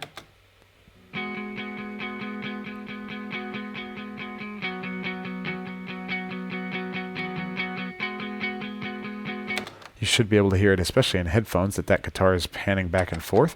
Let's undo. I can use these other tools and choose triangle or square or random. Let's just go with triangle just for an example. But it's going to now draw on the grid value, the currently selected grid value of my song. So we can't show you grid quite as easily because the song wasn't cut to the Pro Tools click. But we could go ahead just for kicks and see what it looks like. And I'm going to choose the grid value right here. Again, there's that drop down arrow hidden menu. Choose that. I'm going to choose, let's stick with eighth notes, maybe quarter notes here and just say, let's try quarter notes. Might not be too bad. We'll click that, and now when I drag, because I've got the triangle tool selected, it's actually going to click and drag triangles on the quarter notes of the song. So there you see the panning is now going on quarter notes of the song. And if Pro Tools, if this song was actually cut to the Pro Tools click, or if you watch Ready to Pitch, where we actually show you how to map Pro Tools click onto this song after the fact, this would actually be in time with the song, which really makes it rhythmically move very cool.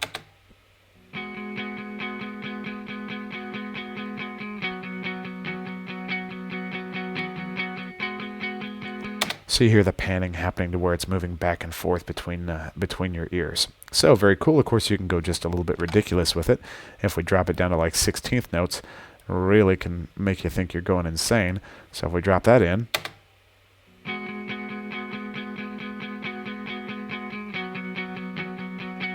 it creates a pretty cool effect that is just going to kind of move things around. If we unsolo that and put it in with the rest of the track, it's going to add some movement to the track that otherwise we can't really get.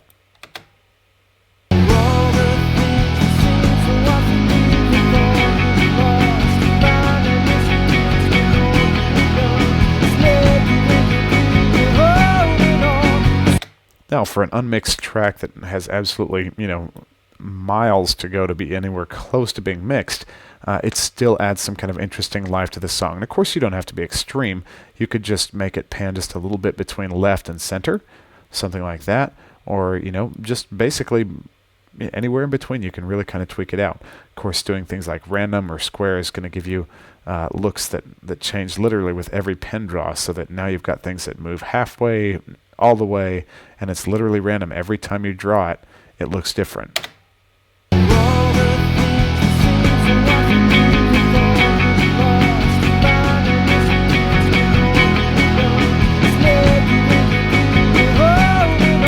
Alright, so you kind of get the idea of what the pencil tool is capable of. Lets you draw in automation curves and all sorts of great things that can really add some spice and interest to your song that without it you would really spend a lot of time trying to do. So let's switch back to our full-on automation tool, select all that, delete it. As cool as I think it kind of is, we're going to leave it alone for now. I'm going to switch my grid back up to quarter notes because we'll probably use that a little bit later. But now we've kind of looked at slip mode and all of the tools in the context of what we can do with them. And so we're really ready to move on and see the difference between shuffle, spot, grid, etc. Okay, so we've looked at everything in slip mode thus far, and there's a reason for that. Slip mode really is the mode that you're going to do most of your editing in. We've cut stuff out, we've moved it around, and slip mode is what allows us to move things freely. So now I want to show you the difference between slip and shuffle, and not only what shuffle is good for, but why you really want to avoid it, especially as a new editor, until you kind of have your bearings. So for example, let's go ahead and put everything, number one, let's shrink it all back to size. So I'm going to hold the All button and click and shrink them all to micro. That's probably a little too small. Let's bump them up to mini. But then I'm going to find a piece of this song, and we're actually going to make what we call a radio edit, a scope of it. So I'm going to blow this up. Let's see. This electric guitar has obviously still got the volume automation on. So I'm going to hold down that shortcut we talked about earlier, Control-Alt-Command or Control-Alt-Start. And I'm going to hit the left arrow until it all turns into blocks, and then I'm going to hit the right arrow once so they all turn into waveforms. Now, because I've got my timeline selected across all tracks, I can use Control Up arrow to kind of blow everything up. But let's find a piece of this song. We're going to mark it out, and then we're going to delete to make the song shorter. Of course, right now it's only 3 minutes long, so it's really kind of a great pop rock song. But we're going to find a piece that we can cut out and just delete across all tracks.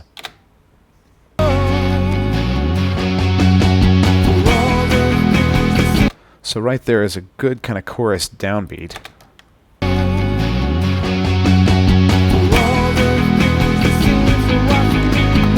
So I put in a marker for the chorus right there, and let's maybe just delete out the whole middle part of the song. So we're going to make a television commercial edit. So let's play this and find that exact same downbeat. I'm going to zoom in. Notice you can even kind of see on this electric guitar track where we go from the verses to the chorus. So we're going to put in another marker right there. So I named this one chorus. I'm going to call it chorus, what's it look like? Chorus 2. All right. And this is probably going to be chorus 1, so let's find it. And all I'm doing is tapping that enter key right when we get to the downbeat. So let's hit play.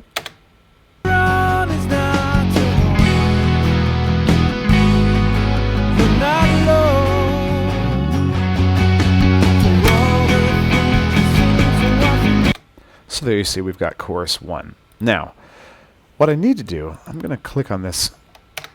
I'm going to click on this marker, go straight to that chorus, and I'm going to zoom in.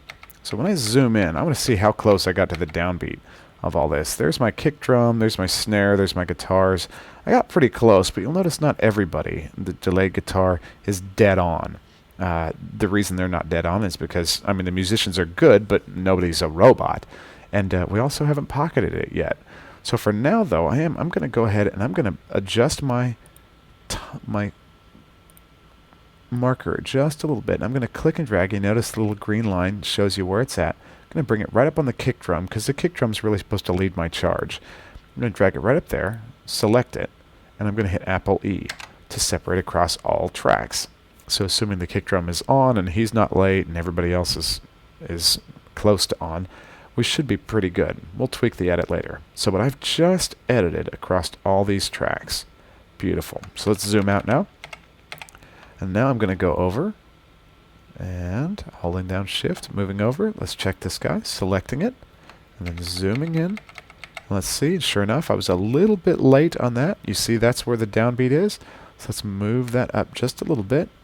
Okay, and by selecting this guy, notice I'm positioning this right before the kick drum, right here.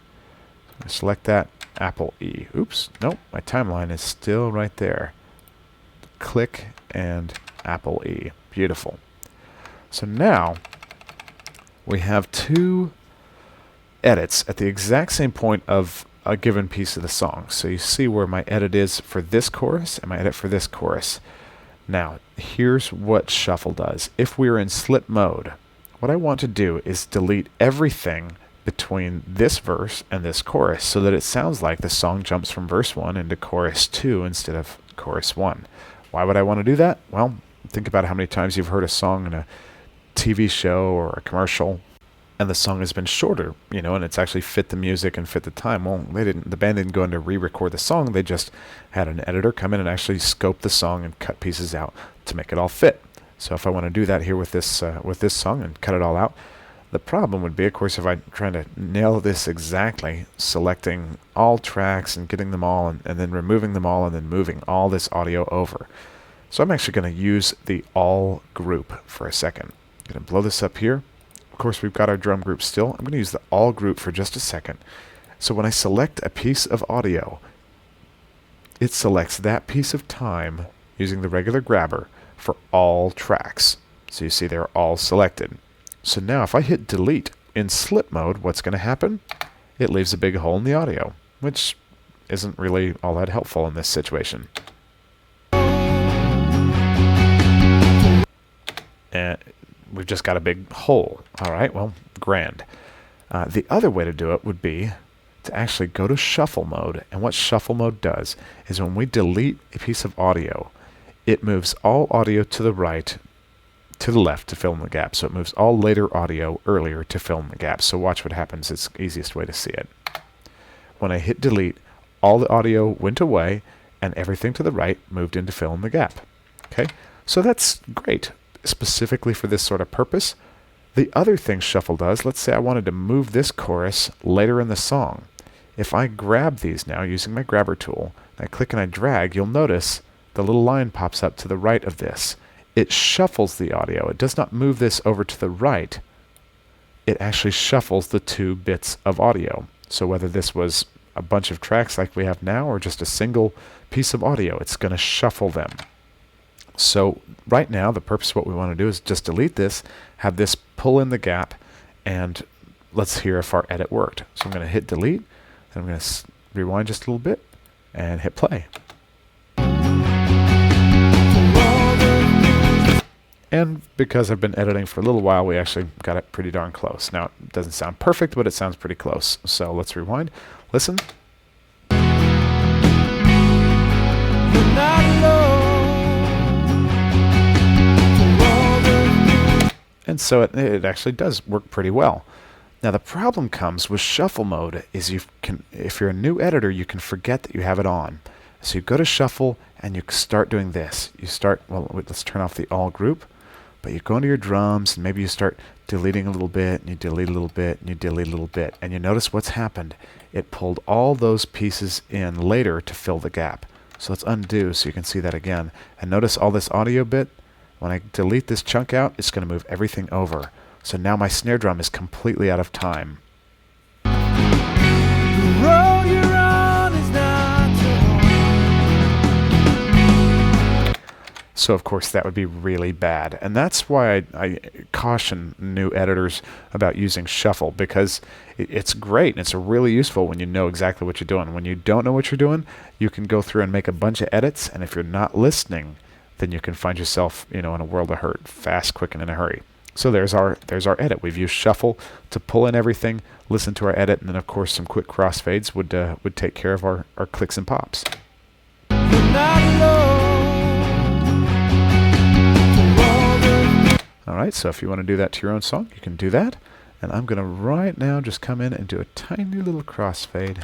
Oops, I'm going to undo and turn on the all group again. Let's zoom in real quick. Just add a tiny, tiny crossfade. Since it seems like musically we're working, I'm clicking, I'm dragging just barely, and there we go. It's making it. So if I zoom in, you see it made a tiny little crossfade. I actually don't want to crossfade that kick drum part. So I'm going to zoom and pull this back just a little bit. Oops, careful, don't use shuffle mode. Switch back to slip. Pull my edit a little bit earlier, make a tiny crossfade, and there we go. It's made it. Let's zoom out. Let's listen.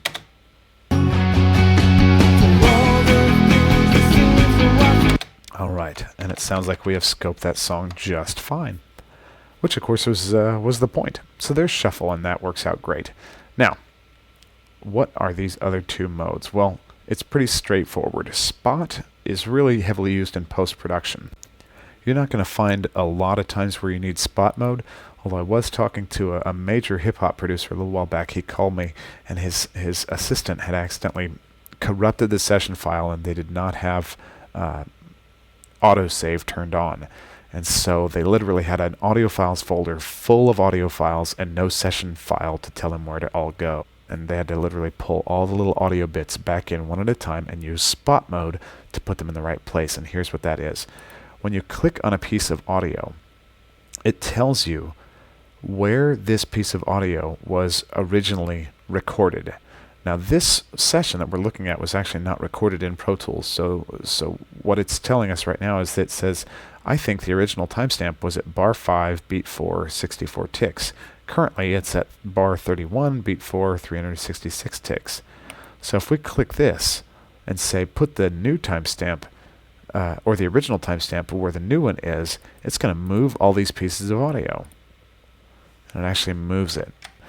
For grid mode puts the editing schema of the song on the Pro Tools grid, which is determined right here. Again, the little secret hidden down arrow. And so it lets you edit to bars, lets you edit to quarter notes, half notes. So if this song was cut to the Pro Tools click track, the internal tempo, then these songs would actually be on the beat, which would be really handy if you look at it. Let's zoom in. Let's say we wanted to edit just a single bar, bar 17. But right now, if I wanted to just grab a bar, you notice the time is early, the time is late. And so when you're recording a song, if you're recording it in Pro Tools, using the internal click, which we'll talk about in another video, is really handy. So as we talk about recording, we always talk about using the click of Pro Tools. All right, so grid, we'll talk about grid and relative grid a little bit later, but right now we've gone through the main modes of slip and shuffle. Spot and grid are going to come into play with a different example session. We've learned how to zoom in and out, use all of our different tools, including our scrub and our pencil tool, and a brief touch on automation. We can set up our windows to look exactly as we like, and we've learned quite a few shortcuts along the way. Okay, so now having looked at shuffle mode, slip mode, and all of our major tools, it's time to really kind of touch on a couple other things that are common to using Pro Tools, really. And those are, we're going to look at them in the mix window, not because you have to. Actually, we've already seen that we can set up our edit window to show us our inserts and inputs and outputs. But our mix window is particularly useful, especially if you're an audio engineer by trade or by background, to where you want to just see everything as a mixer. It makes the most sense to you visually. And so the couple of things we're going to look at are plugins or insert effects and busing. All right, and so the simple way to do that is by simply just looking at your window. These top row of chiclets are actually your inserts. If you want to think about it as a traditional console sort of thing, well, that's the insert point that you would patch a compressor, a gate, an EQ, or any sort of processor to. So when you see you've got insert selector A, B, C, it actually allows you to just click and select, and you can choose from no insert, plug-in, or some sort of input and output. We'll leave the inputs and outputs to actually more advanced videos. But for plugins, you can easily go in and choose any of the included EQs with Pro Tools, or of course you can install your own additional third-party plugins, dynamics, reverbs, delay, etc. So you've got all sorts of plugin options, and really DigiDesign has started including some quality effects with it. So for example, let's just look at our snare drum real quick and maybe add a touch of compression and EQ just for kicks. So let's solo it out, and then let's switch back over to our edit window. Let's zoom out just a little bit, and let's select a little piece with plenty of snare drum. All right, and let's actually choose a nice solid loop. So I'm going to select verse 1 here, and I've seen you hit rock. What I'm going to do is, by zooming in, let's go to... I've seen you. All right, so I'm going to make a quick loop. I'm just going to click and drag here over a couple of bars worth of music. I don't want to be in grid mode. Let's kick back to slip mode. And I'm going to hold down Shift to kind of select up to this point. Listen to my little loop. I've seen you hit rock bottom.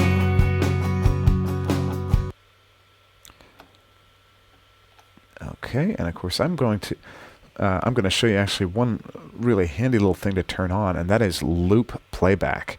Here under your options, you can actually turn it on with Shift Command L. Loop playback is going to set this little circle around your play button, and that's going to loop this little piece of audio for us. And we're going to go ahead and turn off the vocals lest we are driven mad. I'm going to unsolo.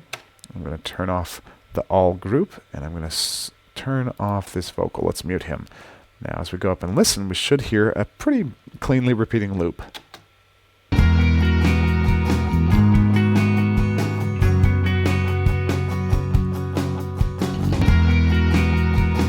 Okay, it's not exactly dead on. I'm going to drag the playback just a little bit later. Let's zoom in a little bit.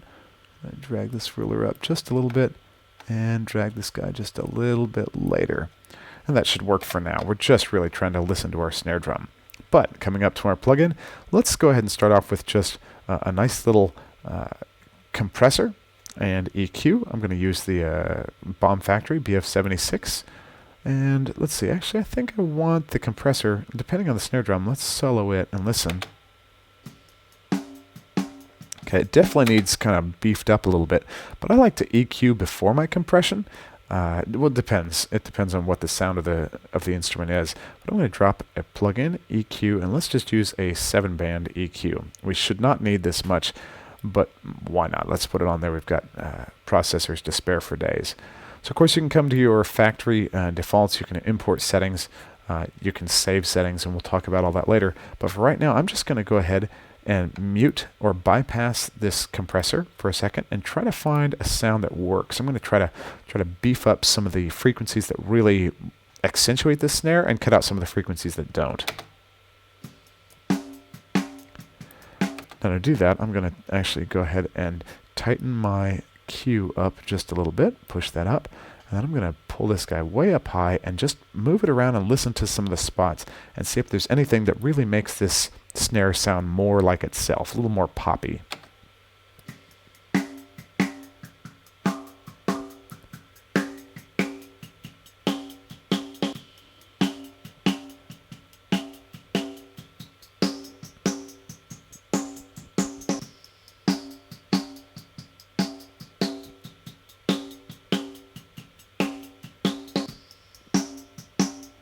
I kind of like the pop right there.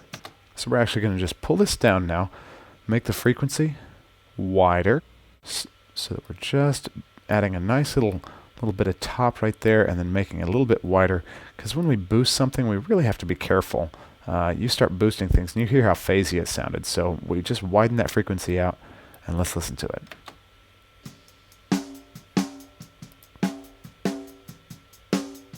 So it's added just a little bit of pop to it. I'm going to go ahead and use our filters. And I'm going to roll off. Let's use our high-pass filter. I'm going to roll off just a little bit, turn it on, and roll off some of just the junk, the crud that we don't need. I'm going to also make this a little bit steeper. All right.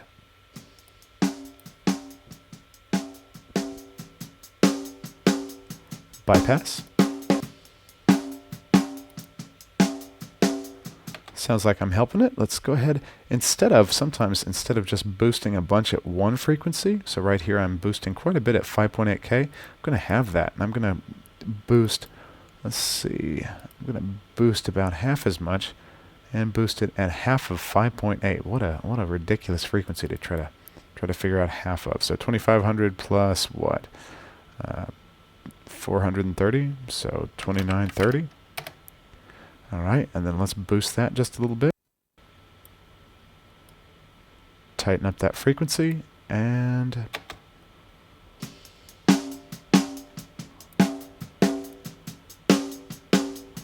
alright, it's going to work just a little bit for right now. Okay, and so then let's go ahead and add just a little bit of teeth to it with our compressor. Unbypass. Of course, we can do that by holding down the command or control button. And you'll notice it bypasses it as we click on it. So I'm going to unbypass.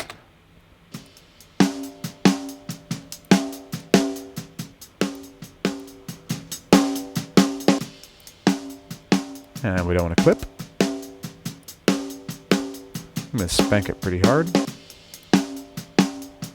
Use just a little bit of, not a lot. I'm going to let a slow attack to let the snare transient through. Slower release. And look at gain reduction. I'm definitely squashing it. I'm sure I don't need to hit it that hard. Turn this up. Let's bypass both of these just to see what it sounds like. There's our original snare. And so we've added a little bit to it. And of course we could spend a lot more time tweaking that snare, and of course out of context, but at least now it should sound a little bit better in the mix.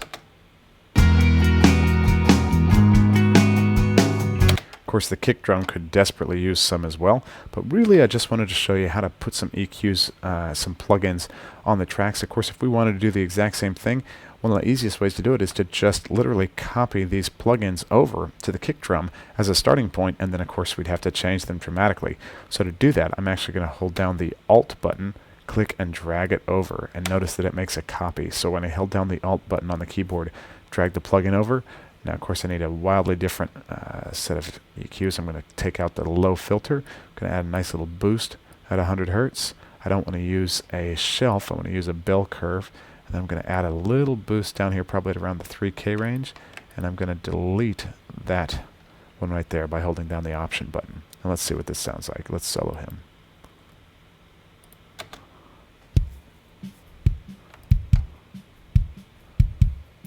And if we bypass, here's a kick drum. And we've added a little bit. Let's boost him up. And let's increase the frequency. Sounds good there. Let's boost that 100 hertz. Now we're clipping a little bit hard, so we're going to go ahead and turn this compressor on. I don't really want that much gain reduction.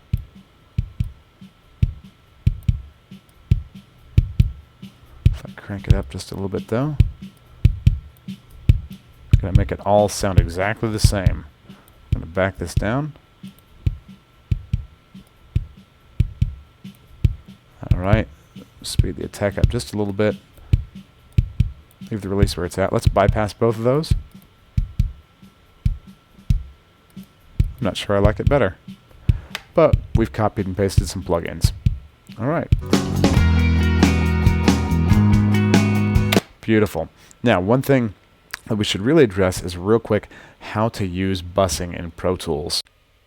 And busing is actually really easy in Pro Tools, but it's one of the more mysterious things that people seem to kind of have a hard time wrapping their heads around. So what I'm going to do is just create a couple of AUX inputs, and we're going to use buses to modify the sound of other tracks. So real quick, let's just create a pair or a couple of stereo AUX inputs. So I'm going to create two using my Shift Command N or Shift Control N on a PC.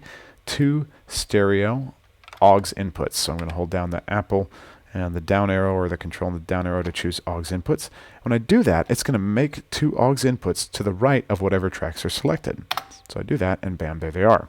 So it creates these AUX inputs. You notice that they have a separate icon. They don't have a little waveform, and they also don't have a record arm, because you can't record anything into an AUX input.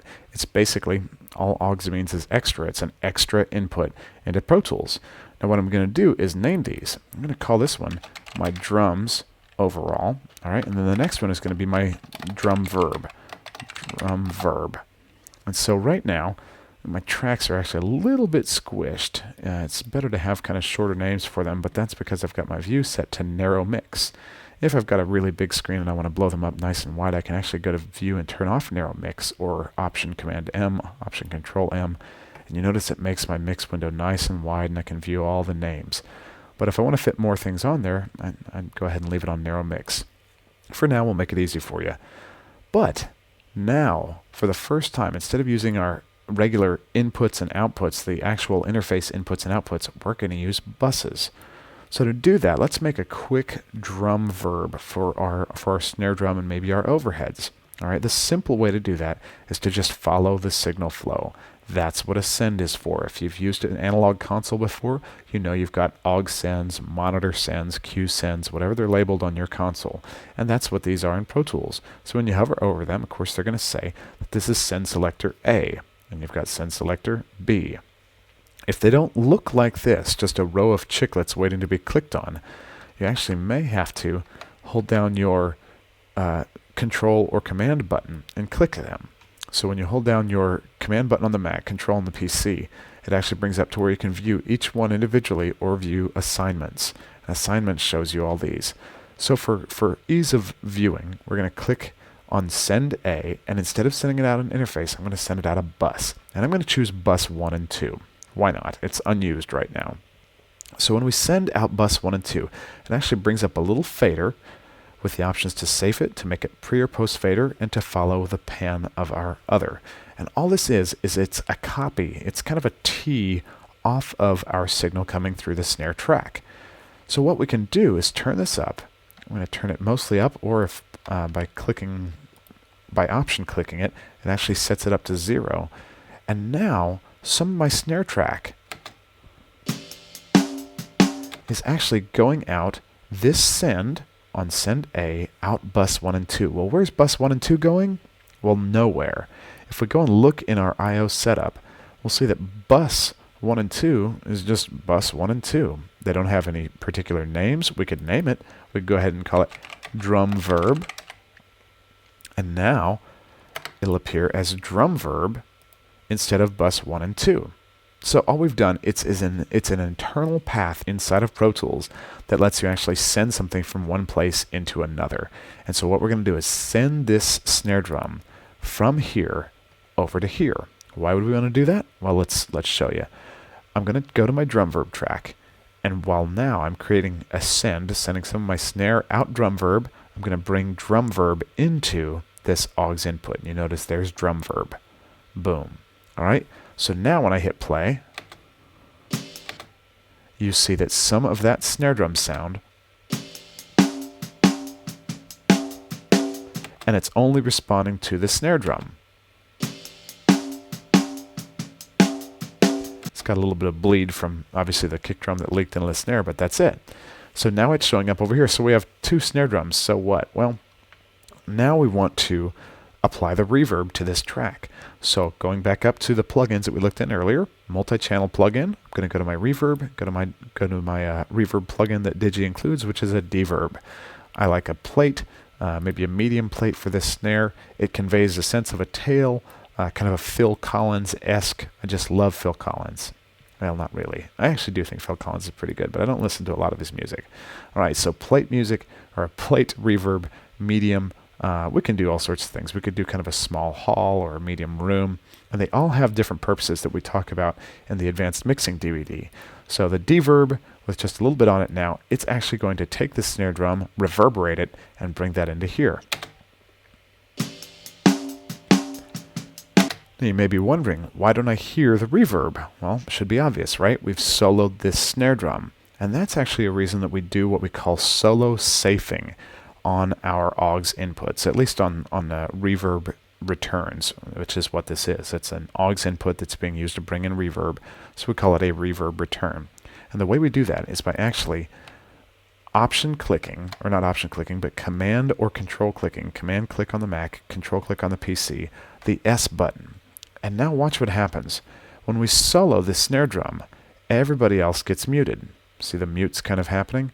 So the snare drum is soloed, we don't hear anything else except for the snare drum and those tracks which are solo saved. So I've solo saved this drum verb, and now when I hit play, you actually hear the reverb sounding. So you're hearing both the dry signal, the snare drum sound, and the wet signal. So that's why we call it kind of a dry wet mix. So the snare drum sound is coming through this track, it's been EQ'd, we're listening to the dry signal being processed and going out outputs 1 and 2 to our speakers, and then we also have created a T-Jack and sent some of it off over here off of drum verb bus, which came in here, got reverberated, and then got blended with the original dry signal. So if we want less reverb, we just turn down our reverb return. If we want more,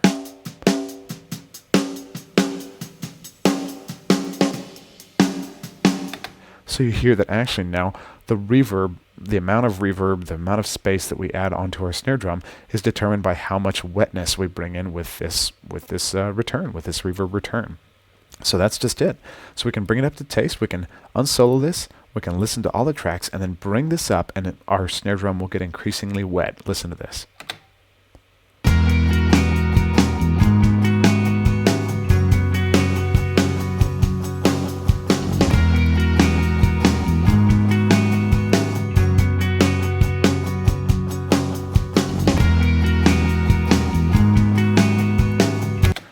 Now you may think that's a bit much, you may like it, you may not. It really doesn't matter. We're just showing that you can easily create a reverb send.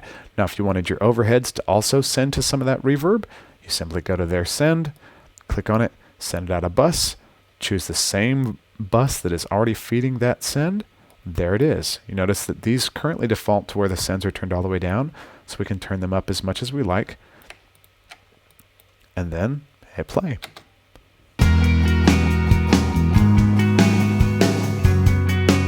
So you hear both the snare and the overheads are now going to the drum verb bus, and hence showing up in the drum verb aux and being processed with the reverb.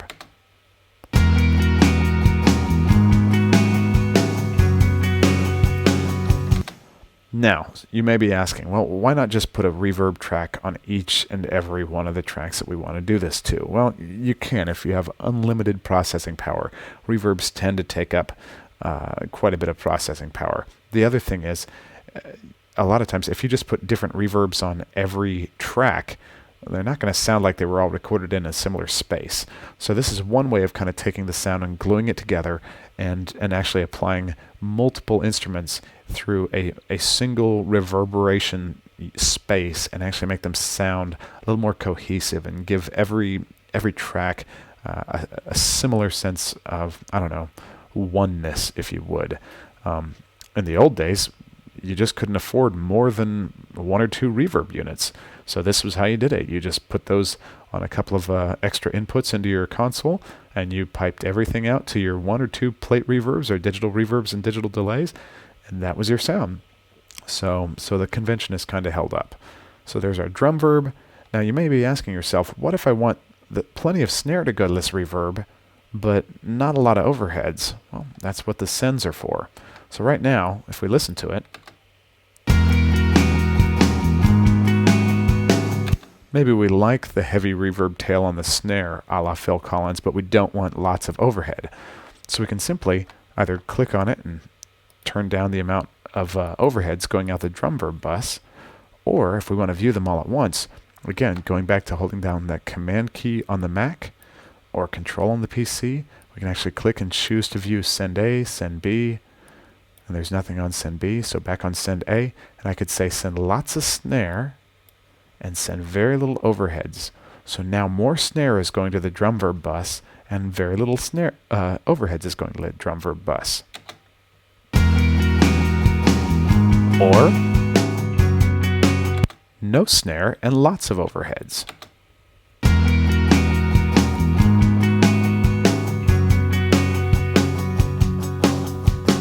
So here there's not a lot of overheads in our mix. Now, which brings us to one really important point that's kind of a first semester audio class point, and that is, what does this pre-post fader thing mean? It's pretty simple. Let's do an example with the snare first. So I'm going to turn this snare up and watch what happens. Right now, because this is not pressed, I'm going to select this so we can see it's not pre, which means that this send is post fader. Okay, and watch what happens.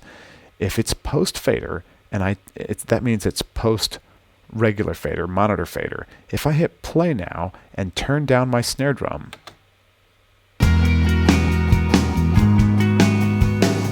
here we go.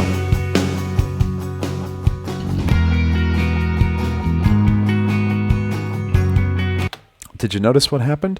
When I turned down the snare drum, the amount going out the send went away, and it stopped going to the drum verb. So all of a sudden we had very little snare or no snare, and as a result it was not going out the snare send, not going out the drum verb bus, not showing up in the reverb, and not being reverberated. In other words, it would be just like that player started playing more quietly or playing quieter, and as a result there's less reverb. Think about it. If you're sitting in an auditorium and you're barely tapping a snare drum, there's not going to be a lot of reverb. But if you start smashing the snare drum, it's going to create lots of reverb. So with a post-fader send, when we turn down our fader, our main fader, our send also gets turned down. So watch. See the amount go up?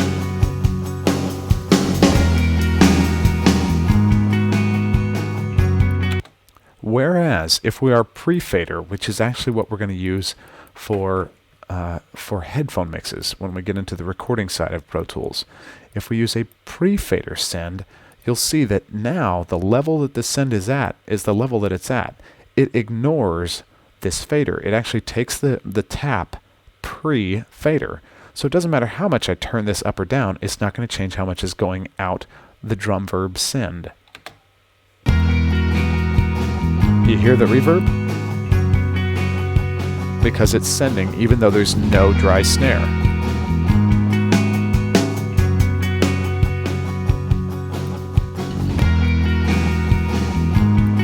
So it actually sounds a little unnatural. You've got you've got wet snare just kind of coming out of the ether. It's like a ghost is playing the reverb of the snare without playing the actual snare. So that's really the main thing with creating a quick reverb send and return into our drum verb bus. Now, the one other thing that we should look at busing for real quick is that some people will choose to create a send, or actually just alternatively do an entire group of their drums and bus it all into a single drum bus. Now, here's how we do that. Basically, why would you want to do that? Well, a lot of times, the drums, because they've all been close mic'd or just the way they were played or recorded, can sound pretty disparate. They don't really sound like a unit. So right now we've got these. I'm going to set this back to post fader. I'm going to listen to my drums real quick. Let's turn on the drum group that we made earlier. And now when we adjust volume levels, you see they all move together. So we hit play. And instead of sending them out A1 and 2, I'm actually going to send them all out yet another bus. Now, let's use bus 3 and 4 because it's unused. So when I do that, you notice I can just select bus 3 and 4 for kick, but then I have to do it to snare, hat, toms, overheads, rooms. It really would take a little while, especially if you had a lot of drum tracks. So I'm actually going to cheat. Because I have my whole drum group selected, I can use another shortcut. Normally, if I hold down the all button, of course, it would set everybody, all tracks to go out bus 3 and 4. I don't want to do that. What I want to do is just send all selected tracks. So I'm going to hold down the all button and the selected tracks button, which is the shift button. It's a stupid acronym, but I don't know, it sticks in my head for some reason. So I'm holding down the alt button and the shift button. And you notice just my drum tracks are selected. So the alt and the shift, I select bus and I go to bus 3 and 4, and watch what happens. Only all selected tracks go out bus 3 and 4. Now, bus 3 and 4 doesn't, in my head, scream, I am the drum bus, because I use bus 3 and 4 for different things all the time. We saw how to rename buses in the I.O. setup, but actually here's another trick. With Pro Tools 7.3, I believe it was, we've earned right-click functionality. So if you have a 2-button mouse with a right-click, you can right-click on a bus and choose rename from right here. You don't have to go into your I.O. setup. So I can call this drums bus. And now, by renaming that, right-click, rename, call it drums, and OK. And everybody going out bus 3 and 4 is now named. It's now named drums. We can even prove it. Go into your I/O setup, look under your buses, and sure enough, drums is made for you. It's beautiful. And now over here to our drum track, we just go to our input and change that to drums. So now all of our drum tracks are not playing out directly out output 1 and 2. They're playing out the drum bus. That's showing up here in our input, and that's going out output 1 and 2. So if we solo safe that, we can hit play. And it really doesn't sound all that much different. Really shouldn't sound any different. That's why we wanted to go ahead and do an overall compression and EQ. I'm just gonna cheat. I'm just going to come over here and steal this 7-band EQ, which I do by holding down the Option button, dragging it over. I'm going to drag over again with the Option button pressed down. So now I've got an overall EQ, overall snare. I really don't want any of this that we've got right here, so I'm going to flatten the whole thing out. So I'm going to choose Factory Default, flattens it out. Same with the Bomb Factory, Factory Default. And let's all buttons in. Why not? Worst thing it can do is make it sound bad. Now, what I do want to do though is actually, let's come to our EQ. Let's add just kind of a little bit of brightness to the overall sound, maybe a little bit of thump down on the low end. This really isn't a great idea, but I'm just showing you how we can do it.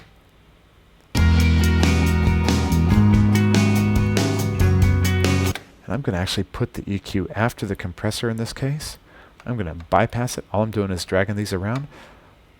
Command click to bypass, or control click. And now I'm going to get just a little bit of gain reduction with a 4:1 ratio. Speed the attack up just a little bit. Speed this release up just a little bit.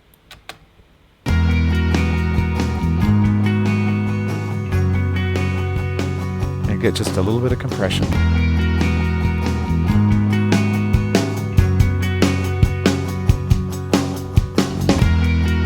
bypass my drums.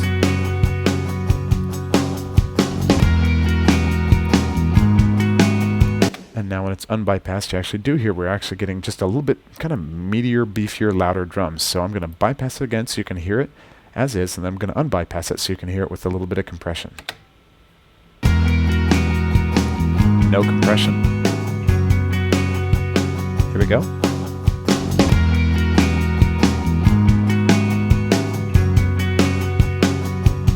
Made it punch just a little harder. Let's go back over here. Let's add just a little bit.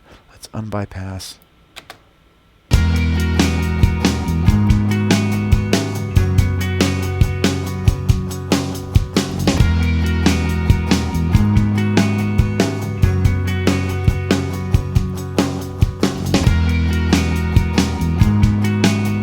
All right.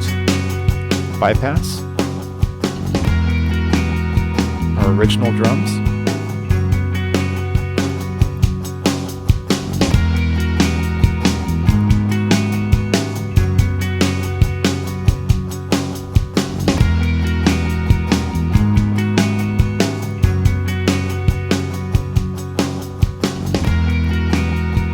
There they are.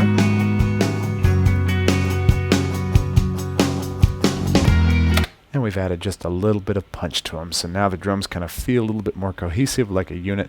They punch, and we've got some reverb kicking with our use of busing. So that's great. Now we can switch back, hold down that command key again, switch back and view our assignments. We see our drum verb. We see that we're using busing to actually send out a submix, essentially a grouped mix of our drums into a regular stereo aux input, where we've been able to compress and EQ a little bit. And of course, you'll see some really great examples of that in the mixing and editing DVDs, as well as Ready to Pitch, to where we use buses pretty much to do all of our mixing. And it really makes a huge difference in the mix quality. So we've spent a lot of time really kind of looking at everything from plugins to busing to EQs to I/O setups. There's really only a couple of things else that we should probably touch on, just so you kind of have an experience of what they are and everything. And of course, we'll cover more in the later Pro Tools labs. But for right now, I do want to show you a few great things that are really handy, recent additions to Pro Tools. So for example, what you can do, let's say we're looking at our drum group here. You can actually double click on this little color right beneath it. If you have it set to show track colors, and of course we know how to do that in the view mix window, and choose a track color, or you can actually do it down here where you choose track color from this little menu at the bottom. But then you can say apply to selected tracks, regions and region list, groups. So when you double click on something, you can actually color all of your selected tracks a different color. So if you felt like all your drums should be yellow, or your drums should all be blue, you can do that. You can come and make all your guitars. You could come over and shift click them and make, let's see, there's, gosh, we got lots of guitars in this song. So we can come make all of our guitars. Wow, we could make all of them yellow. So now all of those have kind of a yellow track. And of course you can say to tracks, to groups. So really the track color thing is handy. But one of the other things that we need to really kind of touch on is automation. Now, we don't have time to spend really lots of time on automation covering over everything that it does, but you should be aware of what it is so that when you get into some of the advanced DVDs, it's not kind of a total surprise for you. Right now, you see that below your inputs and your outputs, you've got your automation. Now, this looks a little bit different from Pro Tools LE to Pro Tools HD, but you really only have a couple of options. You have turn automation off. Of course, you can do it by track or by pressing the all button. You can set all to off, or all to read, all to touch, all to latch, and all to write. So let's switch back to read for now and show you the difference. All right, so let's say that we take a snare drum track. Yeah, why not? Let's just go with the snare drum track and grab a nice little piece of audio here. There's our snare drum track. We'll select it and play. Now, we already looked at how to use the pencil tool to draw in some automation, but if we hold down our fat finger right arrow, we can switch everybody to volume real quick. And by doing that, we can use our automation tool, or we can actually go in and use our fader to draw automation. Let's say I wanted to add a cool little automation move to this snare. Okay, right now it's set to read. So if it's set to read, then any automation that's written on the track, oops, we probably don't want to use random. Let's turn off our drums. I'm going to set it to freehand, and I'm going to draw a little thing right here. Beautiful.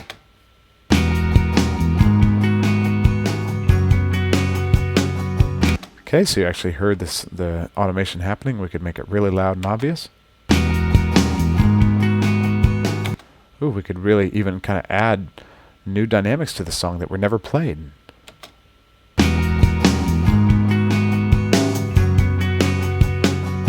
Okay, so that could be useful. For the most part, though, what we're going to find ourselves wanting to do is actually move our faders to make this happen in real time. So there's something that we've got to know about that people oftentimes don't know about, and that is the automation window. So when you go to the automation window, or Command 4, this says default basically write enable everything. Volumes, pans, plugins, everything. That's kind of dangerous. If you go into an automation mode on a fader, and let's say I just want to automate the fader itself over the course of time, and I accidentally mute something or pan something, oftentimes, if I'm accidentally doing something, I don't want that to be written. So really, my rule of thumb is, if you're going into automation, if you're going to automate something, open up your automation window and actually disable everything that you're not planning on automating this pass. Once you get comfortable with Pro Tools and you know how to use it, and then this problem won't be a big problem. But for new users, for beginners, go ahead and just enable volume in this case. And the reason is, watch this.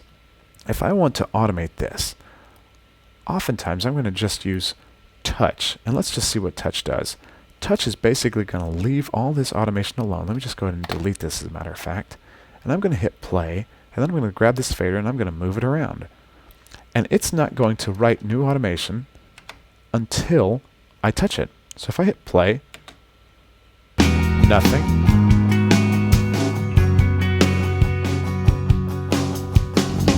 You see that it started automating the moment I touched it, but not before. And then when I let go, at this point, it shot back up to the old automation level, so the existing automation level, and it did not write thereafter. Now, if I undo that and I do it again, leaving it in touch mode, no automation. Let go, no automation. Because I stopped touching it, it stopped writing new automation. So touch mode is really the mode you're going to spend most of your time in. The biggest difference is, let's say you want to use latch mode. Latch mode in Pro Tools is going to be similar to touch in terms of when it starts. So if I hit play, not automating. But notice what happens when I let go. When I let go, it latched on to the last level that I let go at, and it stayed at that level. So if I was trying to bump up the beginning of this part of the song, the chorus or the verse, and then I wanted to just reduce the level for the rest of the chorus, I could just let it go at the level I wanted the rest of the chorus to be at, and just let it ride. And it would go through and actually write that automation level until I stopped playback. So it still waited for me to touch it to start recording automation, but it latched onto the last value that I let go of. That should make sense. All right. Now what if, let's say I just look at this and I say, I want to go ahead and change the level from the very beginning. I can actually set it to right, pull my level down, hit play. And you see it's writing from the very second playback started, it actually wrote a new automation pass. I'm going to undo, I'm going to put it back in write mode, and watch, it'll start writing automation immediately. See it turning red? It latches as well. So it actually starts writing automation from the beginning of playback and writes it until playback stops. So it doesn't wait for me to touch it, it latches when I let go. So you can see how touch and write are kind of opposite ends of the spectrum, and latch is kind of in between. It uses touch to begin and it latches at the end, whereas write writes from the start of playback and latches at the end. And then of course when we go back to read,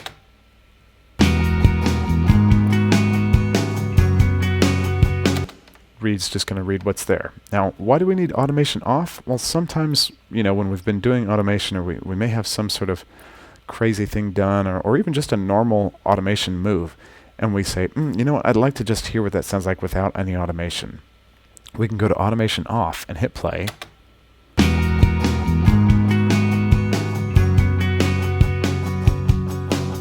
And it's actually playing it and ignoring all of this automation. So it's no longer using the automation that's there. It's now set to auto off. So sometimes, especially if you're not sure, if you've been mixing till late at night and you just feel like, man, I really need to kind of just scrap everything that I've got. My ears are a little shot, and I want to hear what's going on without the automation, just setting it to auto off.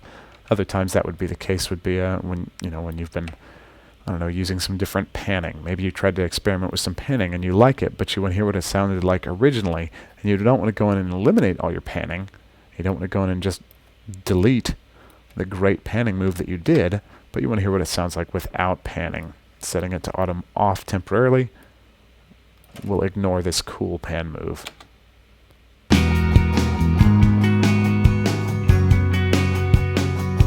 And it just keeps it all right in the center.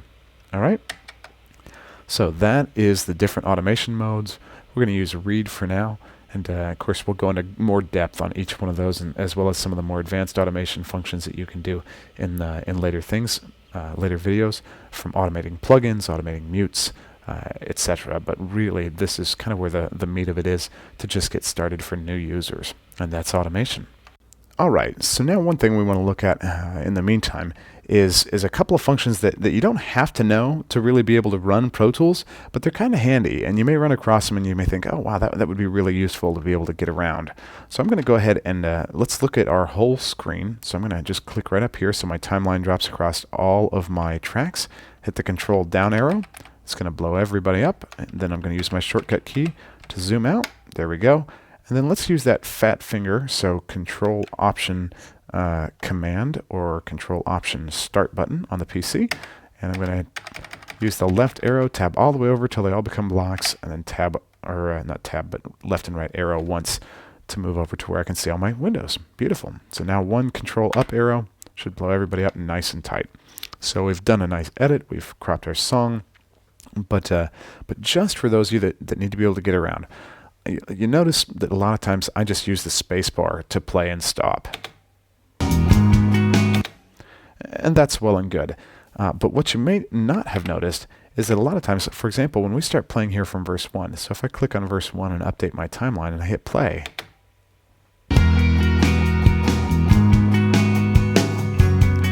when I stop, notice that it immediately jumps back to the original start time. So if I'm starting right now at, let's switch over to view minutes and seconds, at 20 seconds, hit play, it's going to go. But when I stop, it returns back to minutes and seconds, or to the original 20 seconds in.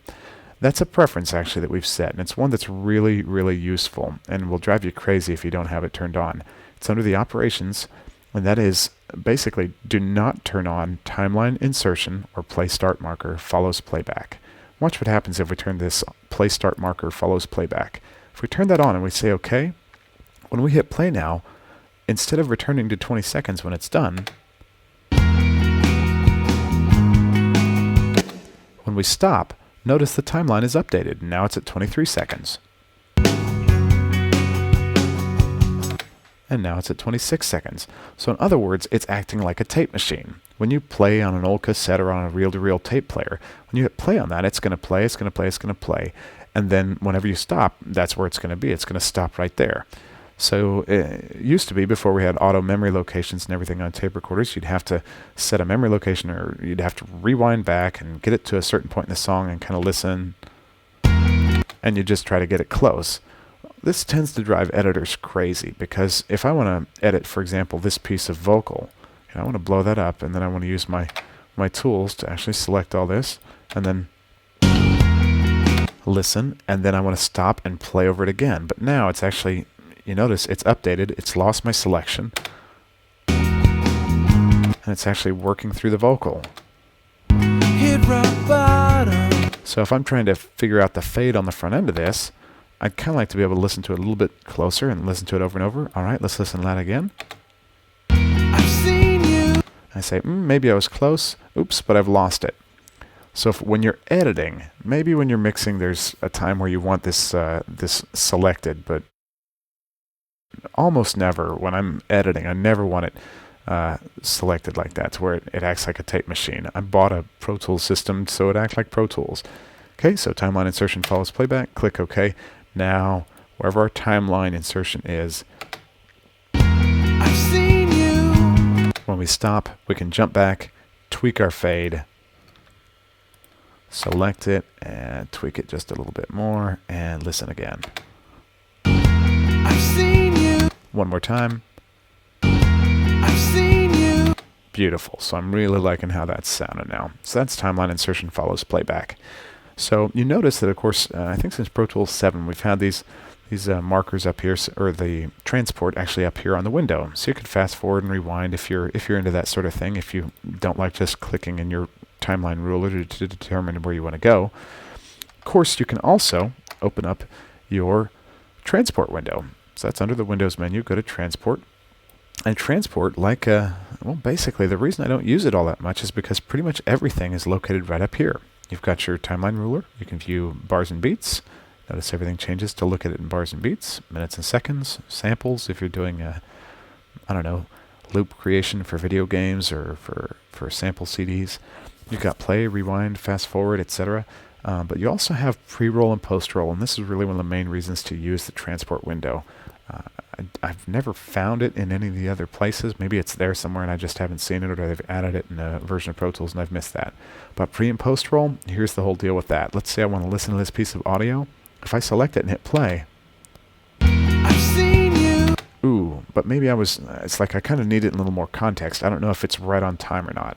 I can turn on pre and post roll and set a few second pre and post roll. Let's say I set 4 seconds, and then I set maybe 5 seconds here. And you notice now with pre and post roll turned on, look at these little green arrows that have popped up. I'm going to zoom in just so you can see that little green arrow right there, and then there's the little post roll arrow. So now I've got 4 seconds pre-roll. So even though this is selected, you notice it's going to start playing from here. I've seen you. I've seen you.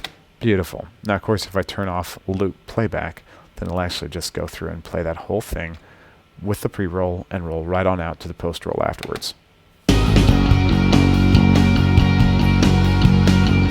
I've seen you hit rock bottom. And of course, we've got some old automation moves going crazy in there somewhere, but pre and post roll. That's pretty much it. The online button you'll be using if you ever try to do synchronization between Pro Tools and maybe a MIDI timepiece or some sort of MIDI device. We're not going to go into it now. And then, of course, your tempo and metronome options are over here, which we'll get into on the MIDI portion of another Pro Tools lab. So that should really kind of get you the gist of it there. And of course, we looked briefly at our memory locations. Memory locations, we've made several here in this song to where we've got the top of the song. When we click on it, you notice it takes our timeline to the top. Oops, pre-roll is still turned on.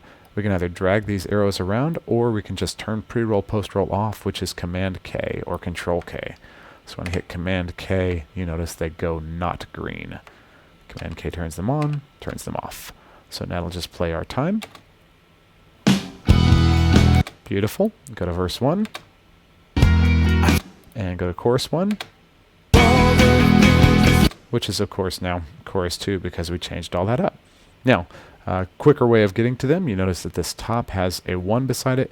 Using the numeric keypad on your keyboard, you can actually hit period 1, period, and it takes you straight there, which is a really handy way of jumping around this song if you've made lots of markers that you want to get to. If you want to jump straight to that chorus, period 4, period, and boom, you're there. Let's say you want to edit that marker after the fact, you can always double click it and give it a new name, tell it to reference a different time, etc. So really, the last thing that we need to do is show you how to bounce this thing to disk. So we've selected this song, everything is there. I'm actually going to go in and I'm going to turn automation off on everybody because we did make some automation that really is probably not all that useful. So I'm going to hold down the All button, go to my read, and turn automation off for a minute. But I do still have my my drums all piped through and my reverbs and all the above. So yeah, now that everything is good to go, I'm actually going to do a quick trick for you by selecting the top, and I'm also going to come over here and hold down Shift and select through to the end. So that is actually, anytime you, again, click someplace and then hold down Shift and select later, it selects everything in between. So what I've just done is actually selected all of the time of my song. So when I zoom in, you can see that my selection starts before the song starts before the drums, and it ends actually after the fade out of the song. Okay? Although let's listen to that and make sure it fades out okay. Nope, it doesn't fade out okay at all. So I tell you what, let's do one quick thing. Make a little master fader, stereo master fader. Put it in charge of A1 and 2. I'm going to just draw a nice little fade out right there. By coming here, using my automation, I'm looking at volume. I can use my freehand tool. I can use my pencil. I can use my line. I'm actually just going to draw in a little point right there. Draw in a little point right there. Oops. Draw in a tiny little point. Not liking it. I could zoom in, or I can just go back to that multi-tool. I'm going to use my smart tool. I drag this down. Look at that. Nice little fade there at the end. Let's see how that sounds.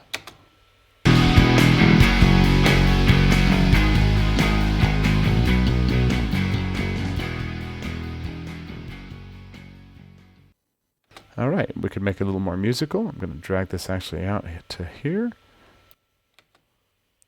so that it starts fading out plenty early.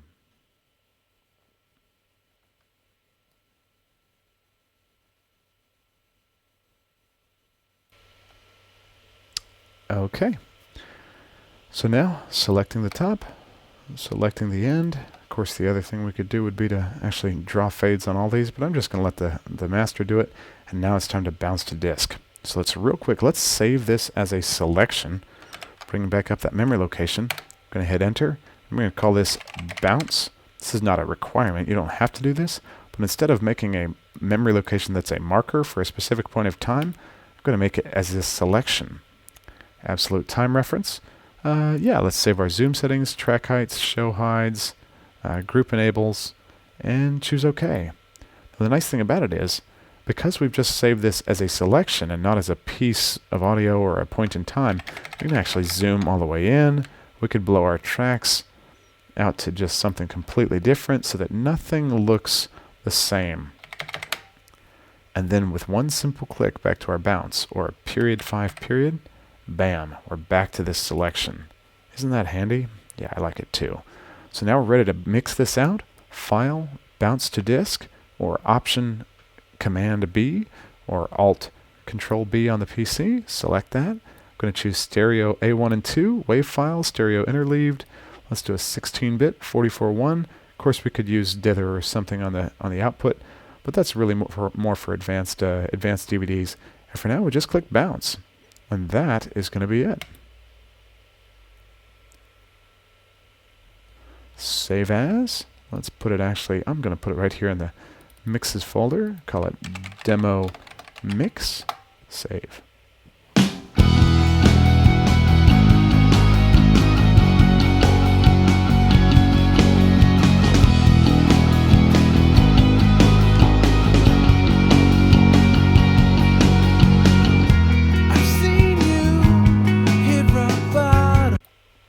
So when you get to the end of all that, you should have a file that is sitting in your mix folder, ready to be burned with iTunes or your favorite CD burning software. That is really about all the time we have for the Pro Tools Platinum Labs Level 1. This again was just an introductory exposure for you into the world of editing in Pro Tools. That's basically just the gist of simple editing in Pro Tools and some of the tools and stuff that you have access to. So we hope you've enjoyed it. We hope you've learned something. And when you're really ready to get onto some really advanced editing, actual pocketing and working for hours, currently Multi-Platinum Pro Tools is sitting at 26 hours of real included sessions with major producers and engineers, many of whom they all have everything from Grammy to Dove Awards and platinum and gold and multi-platinum records. So it's not a Pro Tools tutorial like you've just experienced today, but rather you're actually working on real songs with these producers in real time. So thanks so much for joining me. My name is Nathan Adam. You can check us out at multiplatinumprotools.com or your local pro audio dealer, and enjoy it. We'll see you soon.